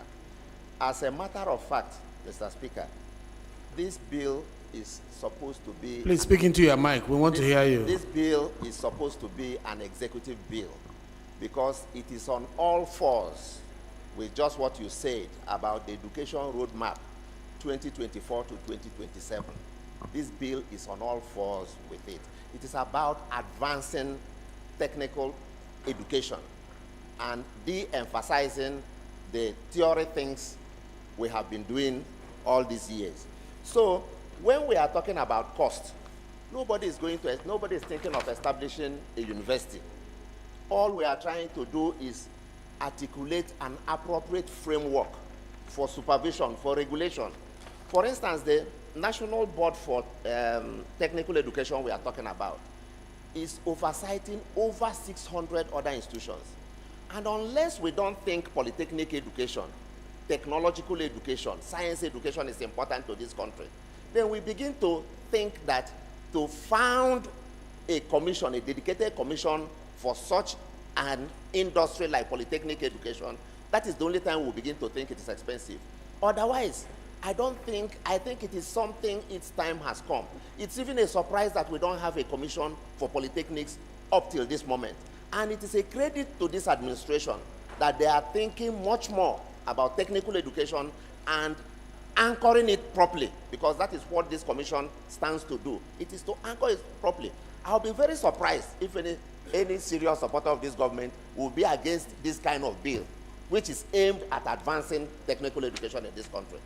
So all we are saying, Mr. Speaker and my respected colleagues, is that if even nomadic education has a commission, what is a commission, we ask ourselves? It is just to dedicate a body that will be saddled exclusively with polytechnic education. That is all we are talking about. Nobody is saying you are going to build this, you are going to build that. So it is not that kind of establishment bill.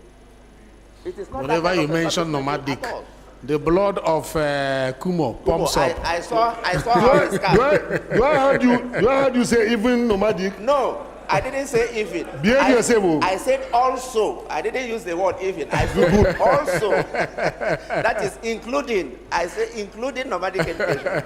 So, Mr. Speaker and my respected colleagues, all we are trying to do is to make this country better. There is no doubt that moving forward in this country, we are going to rely much more on science and technology.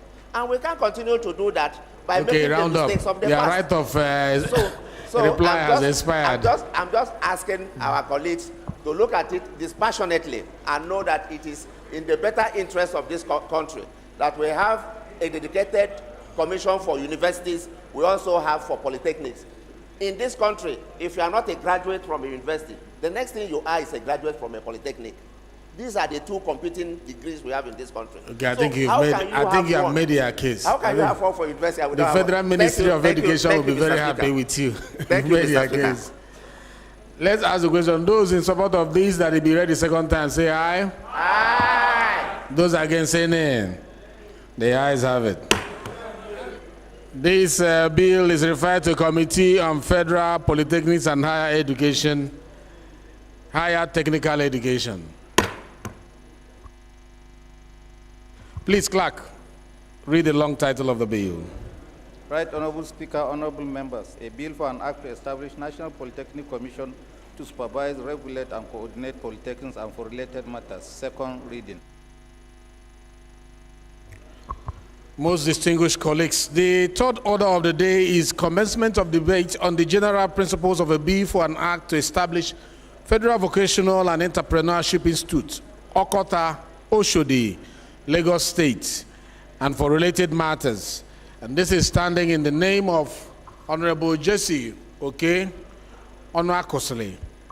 Honorable members will recall that the bill was read the first time on Tuesday, 25th of July, 2023. And I invite Honorable Onwakosile to move that the bill be read the second time. Thank you, Your Excellency, distinguished colleagues. Today is a wonderful day. Mr. Speaker, esteemed colleagues, Today we had a bill for an act to establish Federal Vocational and Entrepreneurship Institute, Okota, Lagos, HP 226. Mr. Speaker, distinguished colleagues, I have been moved that this bill be read second time. I so move. Thank you. Any seconder to this? Yes.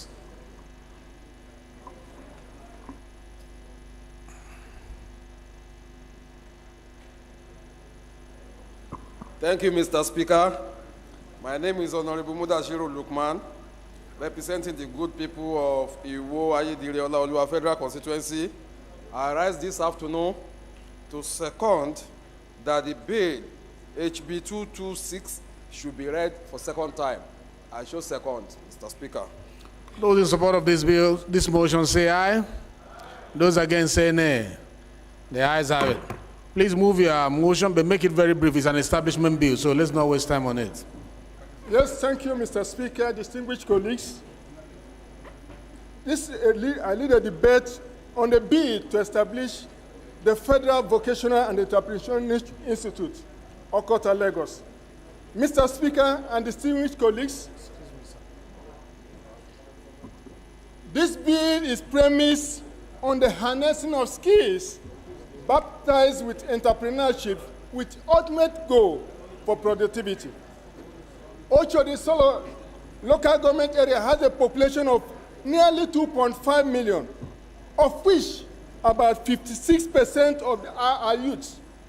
Such an institute will empower our budding youth with the requisite skills and training to guarantee employment. Mr. Speaker and distinguished colleagues, I seek your support to champion this noble and timely cause of establishment for the Vocational and Entrepreneurship Institute to train, equip, and empower our youth for tomorrow. Mr. Speaker and distinguished colleagues, the bill consists of functions of the institute, which include, among others, to design programs and models for skill acquisition and enhancement for the vocational training and formulation for collaboration with other sister agencies like Sweden and Co. Mr. Speaker and distinguished colleagues, this bill is divided into 3 parts, 26 clauses and 2 schedules. Part 1 deals with the intention and the function of the institute. Part 2 deals with the financial provision, and Part 3 deals with the miscellaneous supplementary as proposed. Mr. Speaker and distinguished colleagues, this bill is unique in its own right because it goes beyond vocational training. The bill emphasizes above all the aspect of entrepreneurship, which will leverage on the ability and readiness to develop, organize, and run business effectively in Nigeria, among other things, irrespective of the uncertainties we meet. Mr. Speaker and distinguished colleagues, I must recommend that in the United States, we have over 7,000 of such institutes. And in China, we have over 7,000.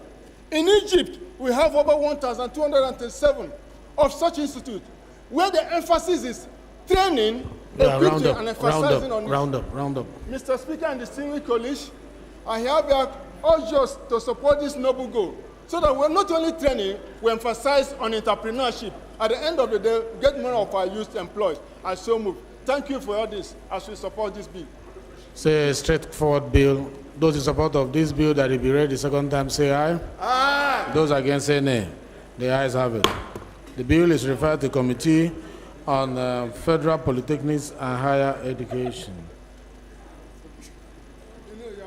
Higher Technical Education. Honorable colleagues, the fourth order of the day is commencement of debate on the general principle of a bill. Please, clerk, read the long title of the bill, please.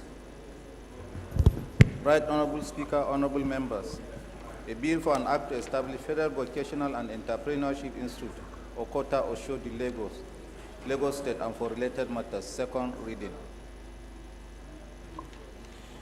The fourth order of the day, honorable colleagues, is commencement of debate on the general principle of a bill for an act to establish the Federal College of Nursing and Midwifery, Awa, Ijebu, Ogun State, and for related matters. Standing in the name of Honorable Joseph, Follow Show at Adegbishon, honorable members will recall that the bill was read the first time on Tuesday, 10th October 2023, And I invite Honorable Adebishon to move that the bill be read a second time. Thank you, Mr. Speaker. I remain Honorable Engineer Joseph Folorunso Adegbeson, representing Ijebu North, Ijebu East, Oguwata Side, Federal Constituency. I'm from Ogun State. I rise this afternoon to move a bill for now to establish the Federal College of Nursing and Midwifery at Ijebu, Ogun State, and for related matters to be read for second reading. I hereby move. Thank you. Any seconder to this motion? Any seconder to, yes, architect.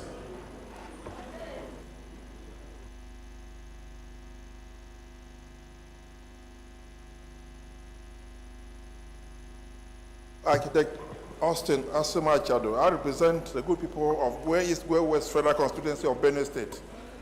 I stand to second the bill assembly moved by my brother. Thank you very much, Honorable Speaker.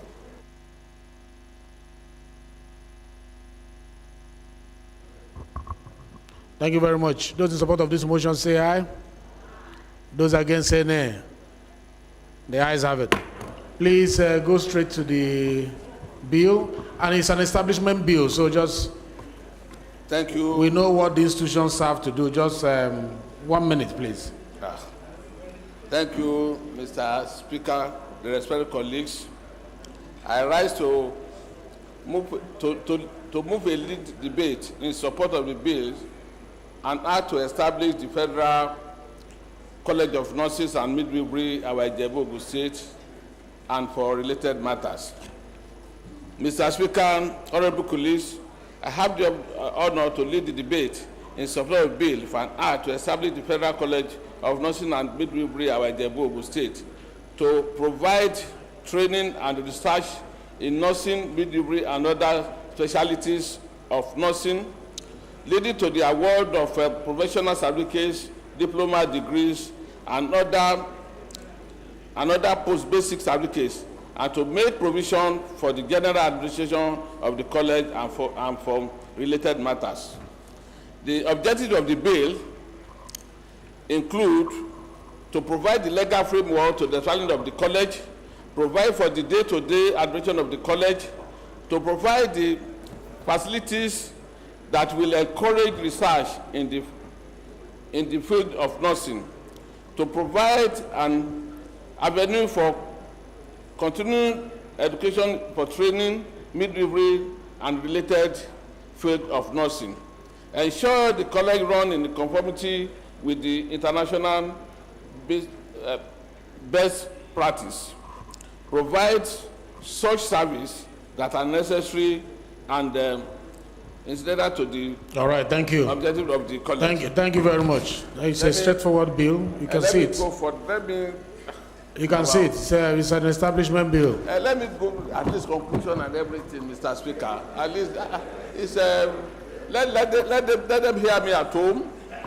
Let them hear the body of this bill, Mr. Speaker, sir. Okay, sir. Thank you, sir. Thank you, sir. Okay. I know that you want this midwifery and nursing institution to be there. We're just looking at our time, and we know what the institution will do to Ijebu. So just pray the House. Go to your last paragraph, pray the House so that we can support it. I can assure you members will support this year establishment bill, okay? Put on your mic. In conclusion, Mr. Speaker, honorable colleagues, I really urge my colleagues to vote in support of the running of this college, which will improve on the health and well-being of my constituency and Nigeria in general. Thank you. Thank you very much. Honorable is so passionate about his people, yes, so passionate about the health situation around his place. Honorable believe that by having this nursing institution and midwifery, it will add value to the health of his people. And I also agree with him. I'll put the question. Those who are in support that this bill be read the second time, say aye. Aye. Honorable, you can see. Those against say nay. The ayes have it. Honorable, you can see that everybody supports. Thank you. He's thanking the House. Thanks a lot. This clerk, please read the long title of this bill, please. Right Honorable Speaker, honorable members. A bill for an act to establish Federal College of Nursing and Midwifery, Awa Ijebu, Ogun State, and for related matters, second reading. This bill is referred to the Committee on Health Institution.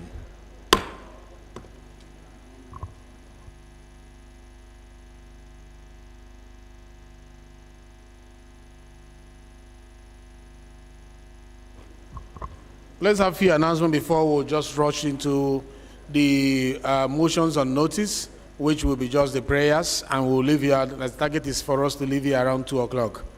So we just go motion on notice to the prayers, and then we'll leave here at 2 o'clock. So this announcement is to inform all honorable members that a free diabetic retinopathy and general eye check will be conducted tomorrow by the Tailish Eye Center Limited in conference room 034 at 9 a.m.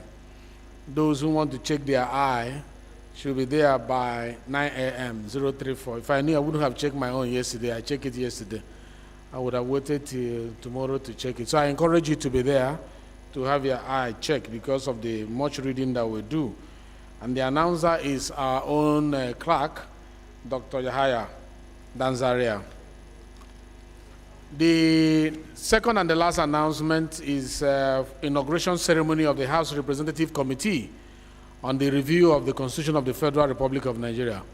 This is to invite all members of the House of Representatives to the inauguration ceremony of the House of Representative Committee on the review of the Constitution of the Federal Republic of Nigeria 1999 as amended, which is scheduled to take place as follows: Monday, 26 February 2024. If you are going to participate in this constitutional amendment, your constituents will expect you to be in that hall. Monday, 26th of February 2024. Congress Hall, Transcorp, Hilton, Abuja.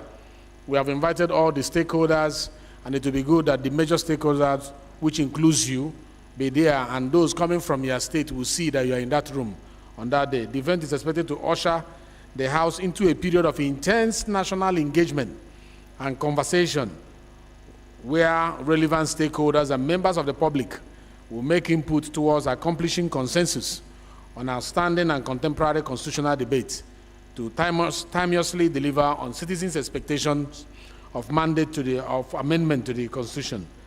We count on your support and cooperation to deliver on this task of nation building. The announcer is Benjamin Okezie Carlo, the chairman committee. The time is 10 a.m. prompt. 10 a.m. prompt. Chairman, Constitution Review Committee of the House.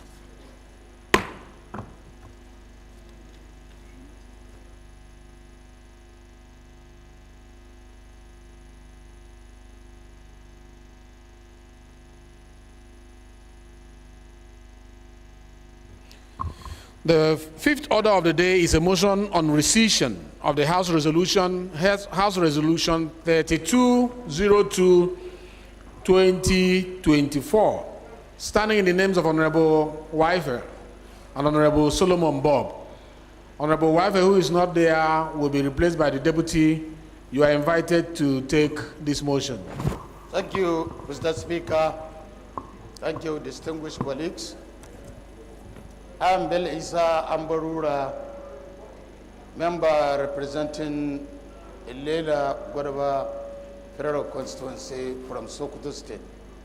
Mr. Speaker, I rise up to present this motion on decisions of the House Resolution HR 3202-2024 on behalf of my chairman, Mr. Francis Wade. I am the deputy chairman of this committee. Mr. Speaker, the House may recall that on Tuesday, 13th February 2023, it debated on a motion on need to monitor increased FAC allocation and the usage in accordance with the enabling laws in the country to reduce the poverty in Nigeria. However, the House which notes that it was resolved and mandated the community or the committees on special duties, national planning, and economic development and intergovernmental affairs to look into the state spending and utilizations of the increased allocation from the FAC.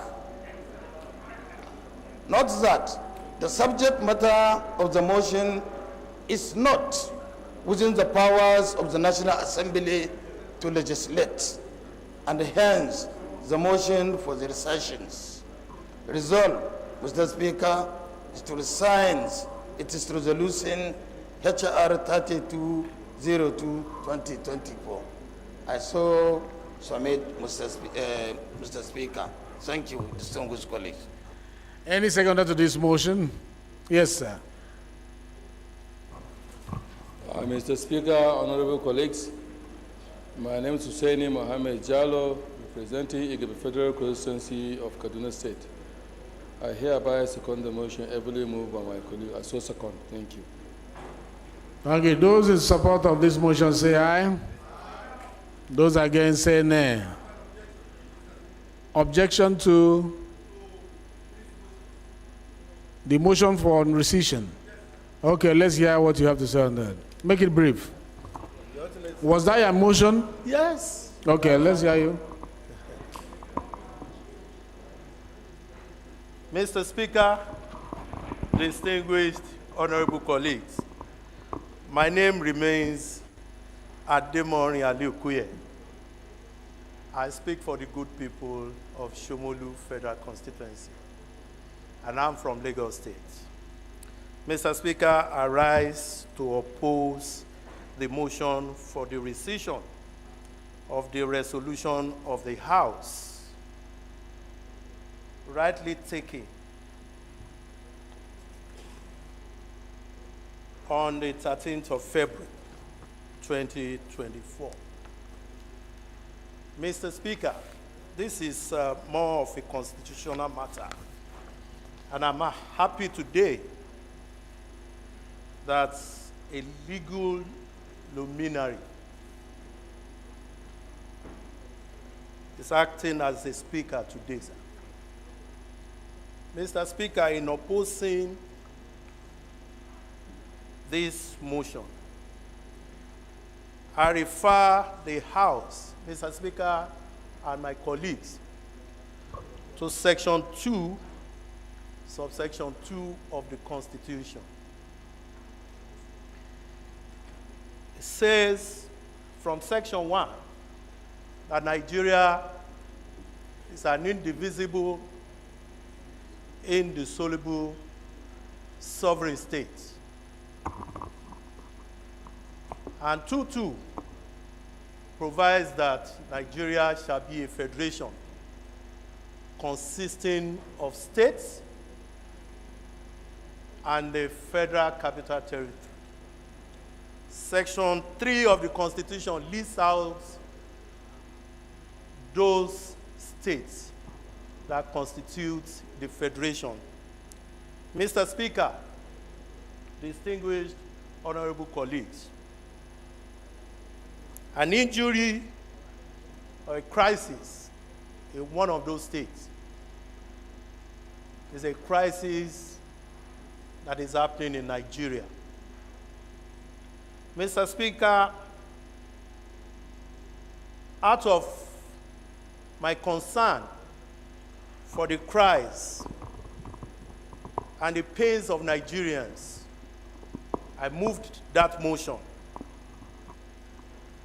that our governors should please stand up to their responsibilities and support the federal government in the fight against hunger and poverty in the land. And immediately after the resolution of the House, the very next day, His Excellency, the President of the Federal Republic of Nigeria, Asiwaju Bola Ahmed Tinubu, called a meeting in reaction to the resolution passed by this House. There was a meeting between the president and all the state governors where the issues that we discussed here was tabled and decisions were taken. And since that time, the state governors have started reaching out. I can tell you authoritatively, sir, that just last week, the Lagos state government disbursed over 789 million naira to market traders. And this was what the House resolved on. As state governors should start doing something to help the people. And so it has commenced in so many other states. Mr. Speaker, distinguished honorable colleagues, the power given to this parliament, we must not shy away from that responsibility and that power. Mr. Speaker, the power of the parliament is well enunciated in Section 4 of the Constitution on the power to make laws and even distribution and disbursement of revenue from the Consolidated Revenue Fund. Mr. Speaker, distinguished honorable colleagues, Section 162, subsection 5 of the Constitution, with the kind permission of Mr. Speaker, I would like to read. This is going to be a very intellectual debate, but we'll make it very brief. Thank you, Mr. Speaker. I'll do that. I just want to read so that we do not sound like we are just doing what we are not permitted by the Constitution to do, sir.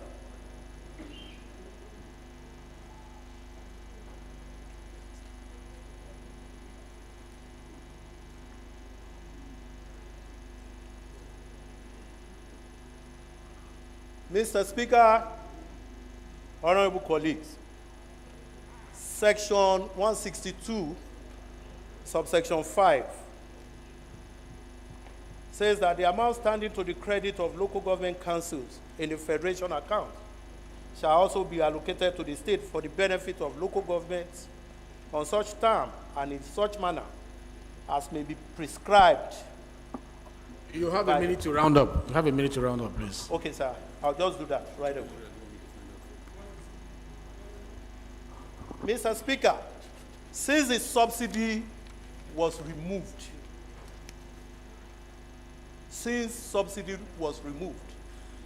and the decision to remove subsidy was not only taken by the president, but in agreement with the governors. The governors equally agreed to it. And the money since then, I have the floor. I have the floor, please. I have the floor. Yeah, well, 1 minute is off. Mr. Speaker, sir. Round up. Mr. Speaker, sir. If you take, Mr. Speaker, sir, distinguished honorable colleagues, since the subsidy has been removed, Mr. President promised to bring prosperity, and that is what he has been doing. Mr. Speaker, for example, for the last 6 months, sir, in the last 6 months, between June and December, I have a table here that shows that the state that received the least amount of allocation received ×3 of what they have been receiving before June.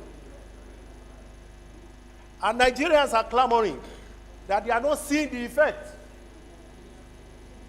of this huge amount of money that is going to the state. Okay, it's okay. And that's what we have to do, sir. We have given you enough time to Thank you, Mr. lay your case. Let me hear from Honorable Bob Solomon. Thank you, Mr. I will urge you to listen to these conversations. I urge you to listen to this conversation. This is what Parliament is all about. Yeah. Thank you, Mr. Speaker and distinguished colleagues. Yes, truly, my name is Solomon Bob. I'm from River State. And Please listen to the conversation. I represent Abua Odua Nahuda East Federal Constituency. This motion for rescission was... Speak into your mic. They want to hear you. Okay. This motion for rescission was brought pursuant to my intervention a few days ago.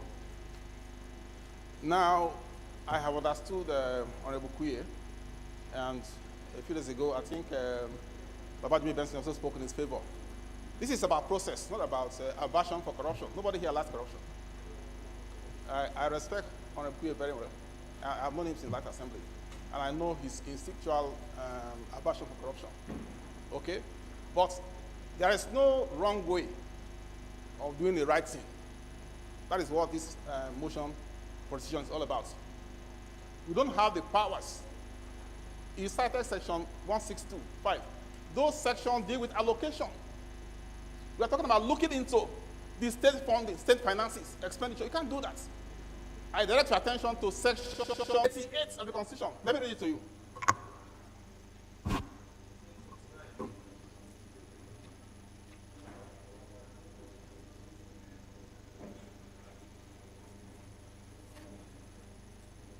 Section 88 of the Constitution. Let me read to you.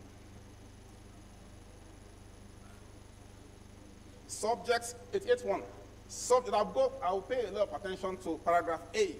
Now, subject to the provision of this Constitution, each House of National Assembly shall have power by resolution published in its journal or in the official gazette of the government of the Federation to direct or cause to be directed investigation into A, any matter or thing with respect to which he has power to make laws.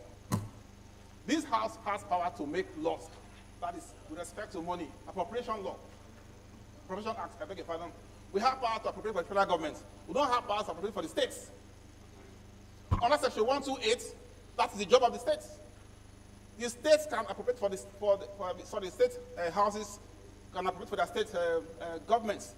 When they do that, they only, under section 128, can question how the money is spent. So we shouldn't do things because of our enthusiasm to build ourselves. I agree, I said earlier, we don't want corruption. But if you do the right thing the wrong way, you are in fact enabling corruption.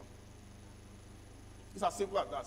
Like I said, this motion, I have never been here to stand against anybody's motion. But this rubs up on the integrity of the House. If it goes out, we looked upon as people don't know what they are doing. No state government will send any of its officials or officers to talk with you. Because they will throw the books at you. They will ask, do you know what you guys are doing in that house? For Christ's sake. You can't do that. So this is essentially about process, not about, lacking corruption, not lacking corruption. Okay? The other day when we were leaving, we had some banter. Kui and I, he was suggesting that though I'm on the sponsorship of someone, sponsorship of some governors. No governor can sponsor me. You guys in this time should know me. No one can sponsor me. No one can tempt me with anything. It's not possible. In this life, it's not possible. So I'm doing this on the basis of my understanding, because this is my forte, of the Constitution. I'm a constitutional lawyer. In this country, with all sorts of modesty, I don't differ to when it comes to Constitution. I don't find anyone. I'm the only one possibly who has read all the books written by Professor Nwabeze of blessed memory. I know what I'm saying. So the point is that let us do the right thing, use the right process. We cannot question state expenditure. We can allocate under section 162. When the government spend it, it's not our business. All right. Thank you. All right, thank you. Let me hear Honorable Sada Sola. Mr. Speaker, I am not a lawyer, but I'm a student of law. Section 162 that he was making reference to is dealing with the public revenue, with the marginal note of distributable pool account. If you go to section 162 up to subsection 8,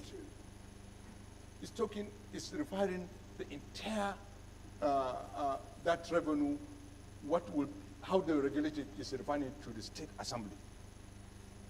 But what we are sending here,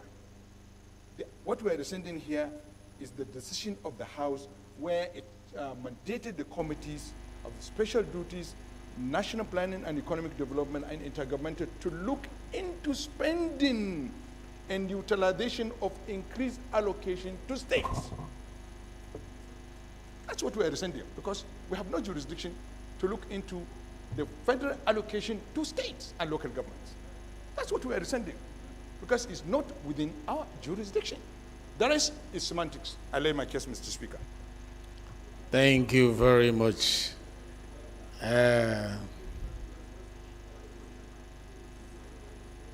Honorable Jimmy, you want to say something? But no, wait, I don't want you to say something yet. Let me hear Pascal Abodike, PhD.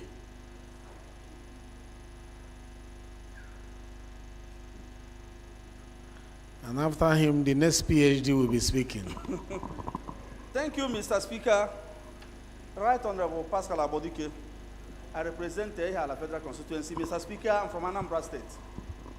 Mr. Speaker, I have painstakingly listened to about 3 last speakers in this matter. Mr. Speaker, it's not just that I'm a PhD holder, but you know, I was a former House of Assembly member. Having seen the question or the topic at hand, it is the prerogative of the state legislature to question the governor on how he spends his allocation, and not that of the National Assembly. The law that established House of Assemblies in Nigeria gave them that power. Mr. Speaker, without any form of bias, we don't have the powers to do that. Delving into that is going outside our jurisdiction. Mr. Speaker, it is not good we make mockery of this most revered parliament. Let us face those things that are more important to this honorable house. Mr. Speaker, I rest my case. Thank you. Omar, PhD, please. Thank you, Your Excellency, Mr. Speaker. My name is Dr. Patrick Umar. I represent the entire people of Ikorekwene, Esienudim, Oborokara Federal Constituency. Mr. Speaker, I'm from Akwa Ibom State. Mr. Speaker, my background is law. I don't want to say I hold a PhD in law. That's not necessary. Mr. Speaker, I have looked carefully at the motion listed today for rescission of the House Resolution, HR 3202-2024, and I've averted my mind to the earlier motion as moved by Honorable Kuye. Mr. Speaker, sir, there is nothing esoteric about the provisions of Section 88 of our Constitution. If we look keenly at the provisions of Section 162, sub 4 of the Constitution, it provides any amount standing to the credit of the state in the Federation account shall be distributed among the states on such terms and in such manner as may be prescribed by the National Assembly. Mr. Speaker, sir, the motion as earlier moved by Honorable Kuye, which is sought to be rescinded today, never empowered the House to investigate the expenditure of states. The motion provided, or the resolution was more that the committees on special duties, national planning and economic development, and intergovernmental affairs, which are standing committees of the 10th Assembly, look into. Mr. Speaker, there is a grave distinction between looking into and investigation. Mr. Speaker, sir, if the Constitution of the Federal Republic of Nigeria empowers the National Assembly pursuant to Section 162, sub 4 of the Constitution, just as I have read, that same Constitution has conferred on this House, more so the committees, the standing committees of this House, to look into what the same Constitution has empowered the National Assembly to do. Investigation is not the business of the National Assembly. Of course, the man, Honorable Kuye, who brought this motion, is learned enough to have used the term investigate. But advisedly so, Honorable Kuye used the phrase look into. That is to enable the National Assembly to check and ensure that there is compliance with the provisions of Section 162, sub 4 of this Constitution. Mr. Speaker, if we interpret our Constitution, to align with this view of rescinding the resolution of this House, we will not be helping Nigerians. So, Mr. Speaker, with all due respect, I speak as a lawyer, and like I said earlier, I hold a PhD in law, and I must state, sir, that this House should not succumb to rescinding a resolution earlier made pursuant to RHR 3202/2024. This is to help Nigerians. Thank you, Mr. Speaker. Thank you. Honorable Jimmy, 1 minute. Thank you very much, Mr. Speaker. Honorable colleagues, look into. Mr. Speaker, there's a monetary policy and there's fiscal policy. The monetary policy is handled by the CBN. We have a committee of the House, Mr. Speaker. The National Planning and Economic Development and Intergovernmental Affairs Committee is also in this House.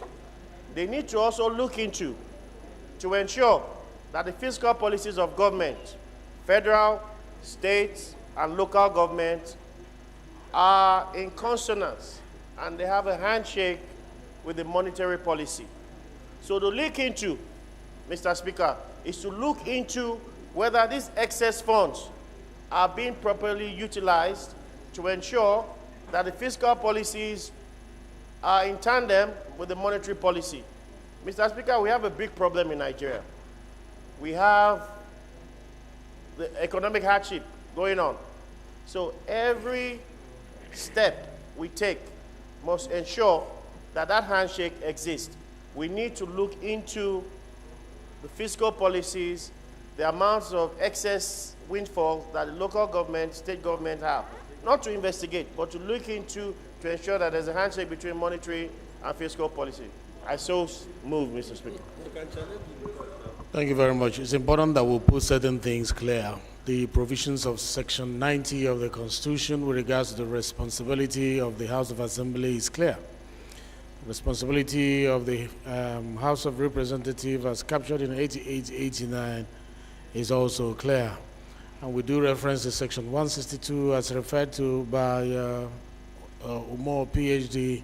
Emphasis must be made on subparagraph 2, last line or second to the last line, subparagraph 3 and subparagraph 4. And let me refer you to that. Where it says in paragraph 3, any amount, let me read it all. Any amount standing to the credit of the Federation account shall be distributed among the federal and state governments and local government council in each state on such terms and in such manner as may be prescribed by the National Assembly.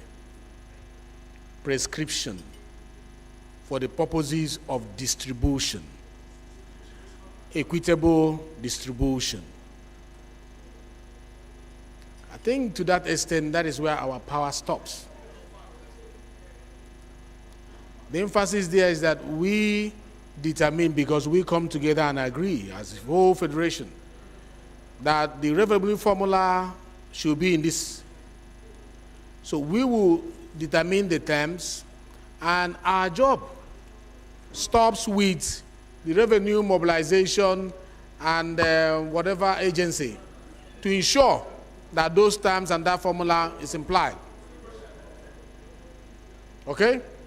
Now, thereafter, if we want to carry more function, we have the Public Accounts Committee, whose job is to invite the Revenue Mobilization Committee agency to discover, to find out if they apply the prescription made by the National Assembly in the disbursement of the funds from the Federation account.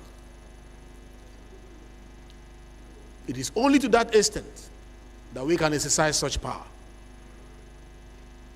Anything beyond that will be going against the principle of doctrine of separation of power with regards to the levels of government, where the functions of the House of Assembly should not be usurped by the House of Representatives. It is their duty, when we prescribe for distribution, and the distribution is done fairly, in lines with our terms and the prescription and the reasons behind the manner for which we decided it should be in such formula, for us to call in the federal agency in charge of doing that whenever questions are needed to be asked. But as per looking into whether they use it efficiently or effectively, that is the responsibility of the House of Assembly. So you are ruled out of order, Honorable Kuye.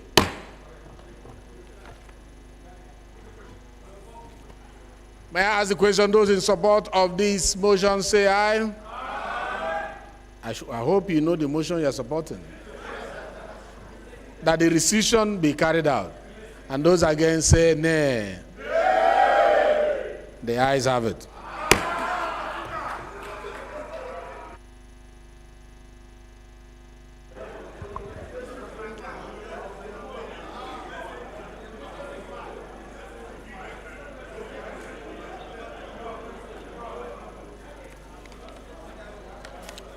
Honorable colleagues, the sixth order of the day is a motion on urgent need to investigate the closure and exodus of multinational companies in Nigeria, standing in the name of Honorable Patrick Umar, Honorable Lukman Alani Madashiru, and one other honorable member. Honorable Moore is invited to move the motion. Please, Honorable Moore, considering the time, since this motion has been published on notice, let us just mention the title. We'll read up the motion, and then you go to the prayers. Thank you, Mr. Speaker. My name is Honorable Dr. Patrick Umar. I represent the entire people of Ikore-Ekpene, Esienu Dimoboro-Kara Federal Constituency. Mr. Speaker, I come from Akwa Ibom State. I rise to move the motion on the urgent need to investigate the closure and exodus of multinational companies in Nigeria. This House notes that over the past 7 years, several manufacturing companies, particularly 3 in the fast-moving goods industry, have either left Nigeria or stopped production due to business challenges. The Speaker, I invite my colleagues to take a look at item number 6 on the motion paper as I adopt same, and then then the House urges the federal government and other relevant agencies and ministries to implement clearly defined measures to address the challenges confronting the nation, particularly in the manufacturing sector, and create a conducive environment for businesses to thrive. Collaborate with the private sector to develop policies that will stimulate economic growth and create job opportunities in the country. Prioritize investments in the infrastructure and power sectors, provide tax incentives to encourage businesses and investors to invest in Nigeria. Then 4, mandate the committees on industry, labor, employment, and productivity to investigate the closure of local companies and the departure of multinational companies from Nigeria and the factors militating against the ease of doing business in Nigeria, with the aim of assisting the House in meeting its agenda on economic growth and development and forestalling the closure of companies in Nigeria, and report back within 4 weeks for further legislative action. I so move, Mr. Speaker. Thank you, Honorable Modeshiru. Are you here? Thank you, Mr. Speaker. Yeah, just seconded. Yeah, my name is Honorable Mudashiru Lukman, representing the good people of Iwo Ayedire Olaoluwa Federal Constituency. I rise this afternoon to second the motion, ably moved by my colleague. I so second, Mr. Speaker. Thank you very much. So just put the question. Those in support of this motion say aye. Those against say nay. The ayes have it. This motion is referred to Committee on Industry, Labor, Employment, and Productivity. Honorable colleagues, the seventh order of the day is a motion on need to investigate the abandoned $38.7 million phase 2 of the NNPC NAOC joint venture Okpai Independence Power Plant project. Standing in the name of Honorable Namji Ezechi, Honorable Ezechi is invited to move the motion. It's a motion on notice. Behave the same way our own brother Uno PhD handled his motion. We know you are the chairman, urgent public important. Just the title and prayers. Thank you, Mr. Speaker. Honorable colleagues, Nnamdi Ezechi is my name. I represent Ndokwa Akwani Federal Constituency. Mr. Speaker, I'm from Delta State.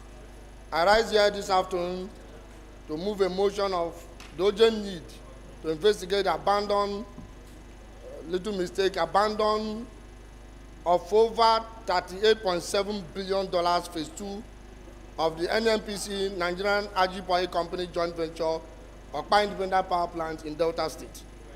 The House knows that the Okpa Independent Power Plant project, a joint venture between Nigerian Ajiboye Company and the federal government, received approval from the National Electricity Regulatory Commission, NEC, for the construction of phase 2.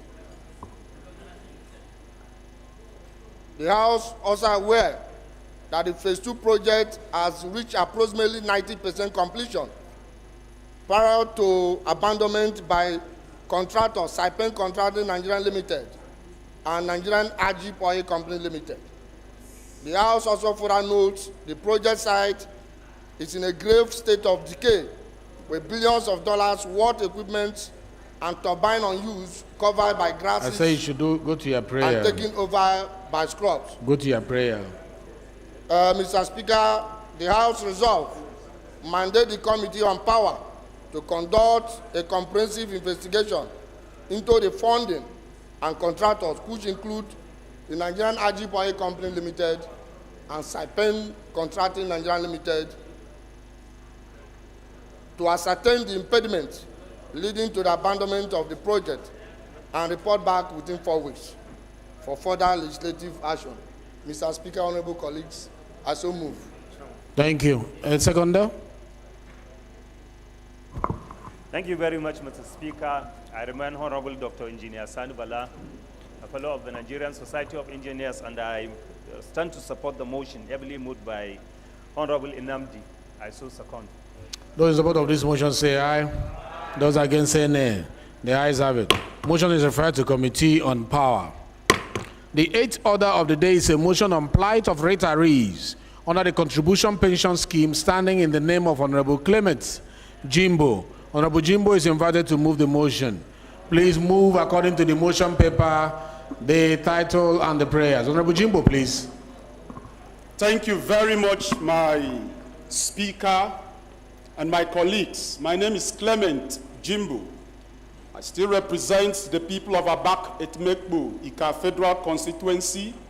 I'm from Akwa Ibom State. I rise this afternoon, Mr. Speaker, to move a motion on the plight of retirees under the contributory pension scheme. I'll move right to paragraph 8, then I go to prayer, Mr. Speaker. Paragraph 8 says, concerned that the retirees complained that the contributory pension scheme denies them of having a greater share of the lump sum after retirement. 25% of the total amount credited to their retirement savings account is usually dispensed across board under the scheme, while the balance of 75% is retained by the pension fund administrators for investment in the capital market with high returns, which is never added to the retirees' monthly payment. I move to prayers. The House resolve to urge the National Pension Commission to investigate the complaint of former employees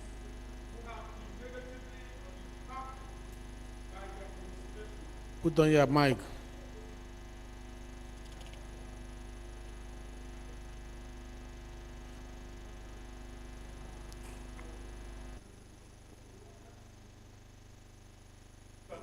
Okay. All right. The prayers. The House resolved to urge the National Pension Commission to investigate the complaint of former employees who have been negatively impacted by the administration of pension funds. Also urge the Commission to ensure strict enforcement of the law and design a framework to guide against infractions of the Pension Act 2024 in furtherance of the anti-corruption stand of this present government. 3, mandate the Committee on Pension to invite the National Pension Commission and Chief Executive of the Pension Fund Administrators to brief it on the activities of the Pension Fund Administrators as it concerns the investment of the retirement savings account, benefits accruing to the employees upon retirement and investment portfolio of the retirement savings funds, and report back to the House within 4 weeks for further legislative action. Mr. Speaker, honorable colleagues, I so move. Honorable behind, please, second. My own savvy Speaker, distinguished honorable colleagues, Ibrahim Ayokunle Isiaka, as Mr. Speaker will say, I represent the entire Nigerians, starting from Ifo, Ewekuru Federal Constituency. Proudly, I'm from the fastest growing economic state in Nigeria. I'm from Ogun State, Mr. Speaker. Distinguished honorable colleagues, I rise here under the auspices of the motion just moved by my honorable colleague and my own very dear deputy, that I second the motion wholeheartedly, Mr. Speaker. I so second. Thank you. Thank you. I think this motion has appeared before this House before. I think you were the one who raised it that time. Yes, sir, Mr. Speaker. All right, so we also sending it back to the same committee where your own was sent into. Okay. So you will become the joint sponsors of this motion. Please, next time, rules and business cross-check before you list. But we recognize you that you brought it here before. Yeah. And I'll just put the question. Those in support of this motion say aye. Those against say nay. The ayes have it. Motion is referred to committee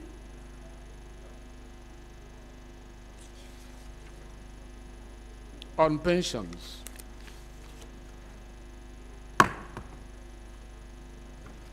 The ninth order of the day is a motion on the need to support the various roads and infrastructure projects in the Federal Capital Territory, Abuja, standing in the name of Honorable Chris Nkwanta. Honorable Nkwanta is invited to move the motion. Please move according to the motion paper, title, and prayers. Thank you, Mr. Speaker. My name is Honorable Chris Nkwanta, and I represent the good people of Okwa East and West Federal Constituency in Abia State. Mr. Speaker, thank you for this opportunity to commend the minister that has been doing so well since he came over to Abuja. The title of my motion, Mr. Speaker, is the need to support the various road projects and infrastructural projects in the Federal Capital Territory, Abuja. Mr. Speaker, in line with your direction, I'll go straight to read the prayers of this motion. Number one, urge the Ministry of Finance and Budget Office to ensure the timely release of